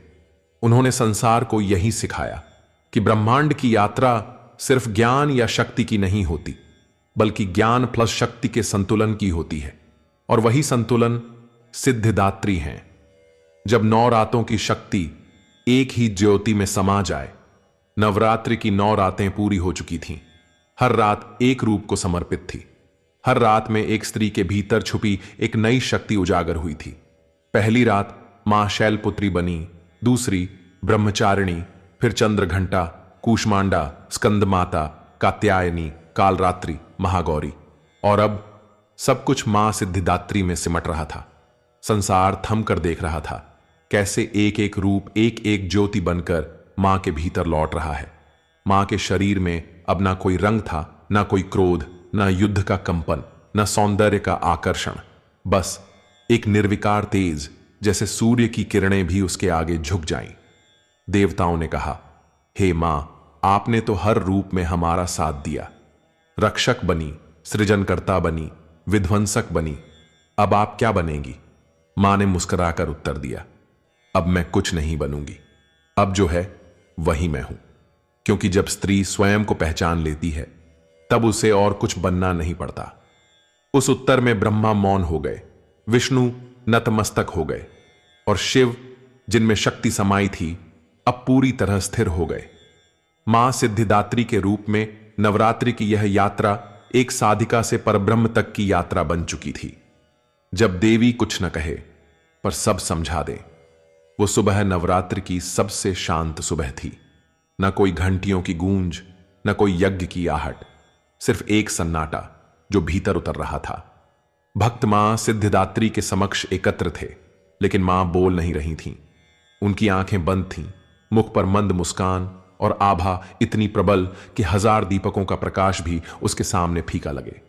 तभी एक वृद्ध साधक ने धीरे से पूछा, हे मां, इतने रूप दिखाए, शक्ति दी, युद्ध किया, बचाया, सिखाया, अब अंतिम रूप में क्या संदेश दोगी? मां ने आंखें खोली। वो आंखें जैसी शांत थीं, वैसी ही गहरी भी। उन्होंने उत्तर नहीं दिया, बस हाथ उठाया और 3 उंगलियां सामने की। तीनों उंगलियां 3 शब्दों की ओर इशारा कर रही थीं, धैर्य, श्रद्धा और समर्पण।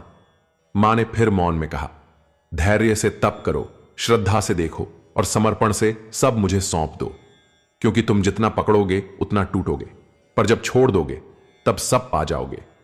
उनकी यह शिक्षा किसी मंत्र से कम नहीं थी। सभी साधक, गृहस्थ, ऋषि और देवता मां के चरणों में झुक गए और तभी वो दिव्य प्रकाश धीरे धीरे आकाश की ओर उठने लगा। न कोई विदाई हुई, न कोई रुकावट। मां सिद्धिदात्री की आभा अब हर आत्मा की भीतर की साधना बन चुकी थी। नवरात्रि की यह यात्रा केवल एक त्योहार नहीं थी, यह वह भीतर की महायात्रा थी जहां हर नारी ने खुद के भीतर एक देवी को देखा और हर पुरुष ने शक्ति को सम्मान दिया। और अब मां की उस मौन मुस्कान को अपने भीतर रखें, क्योंकि वहीं से आपकी अगली यात्रा शुरू होती है। जिसने इन 9 रातों को समझ लिया, वो सिर्फ धर्म नहीं, अपना अस्तित्व जान गया। शैलपुत्री ने सिखाया, जहां जन्म लो वहीं से पर्वत बनकर उठो। ब्रह्मचारिणी ने सिखाया, धैर्य सबसे कठिन तप है, पर उसी से शिव मिलते हैं। चंद्रघंटा ने सिखाया, शांति में भी शस्त्र छुपे होते हैं, बस सही समय का इंतजार करो। कूष्मांडा ने सिखाया, एक मुस्कान से भी सृष्टि रची जा सकती है, अगर वह भीतर से आए। स्कंद माता ने सिखाया, मां बनना त्याग है और सबसे बड़ा बल भी। कात्यायनी ने सिखाया, जब अन्याय बढ़ जाए तो नारी खुद शस्त्र बन जाती है। कालरात्रि ने सिखाया, डर से भागो मत, उसे निगल जाओ, यही असली शक्ति है। महागौरी ने सिखाया, तप शरीर को नहीं, आत्मा को उज्ज्वल करता है। सिद्धिदात्री ने सिखाया, संपूर्ण वही है जो भीतर से खाली और ऊपर से पूर्ण हो। अब सवाल यह नहीं कि आप किस देवी की पूजा करते हैं, सवाल यह है, क्या आपने उस देवी को जी लिया है? नवरात्रि का सार केवल पूजा नहीं, बल्कि अपने भीतर की देवी को पहचानना है। अगर ये 9 रूप आपके जीवन को छू पाए तो एक निवेदन है, भक्ति सफल चैनल को अभी सब्सक्राइब करें, बेल आइकन दबाकर ऑल चुनें, इस वीडियो को लाइक करें, अपने दोस्तों और परिवार में शेयर करें और कमेंट में लिखें, जय माता दी। यही होगी आपकी आहुति और यही होगी देवी की कृपा की पूर्ण प्राप्ति। जय माता दी।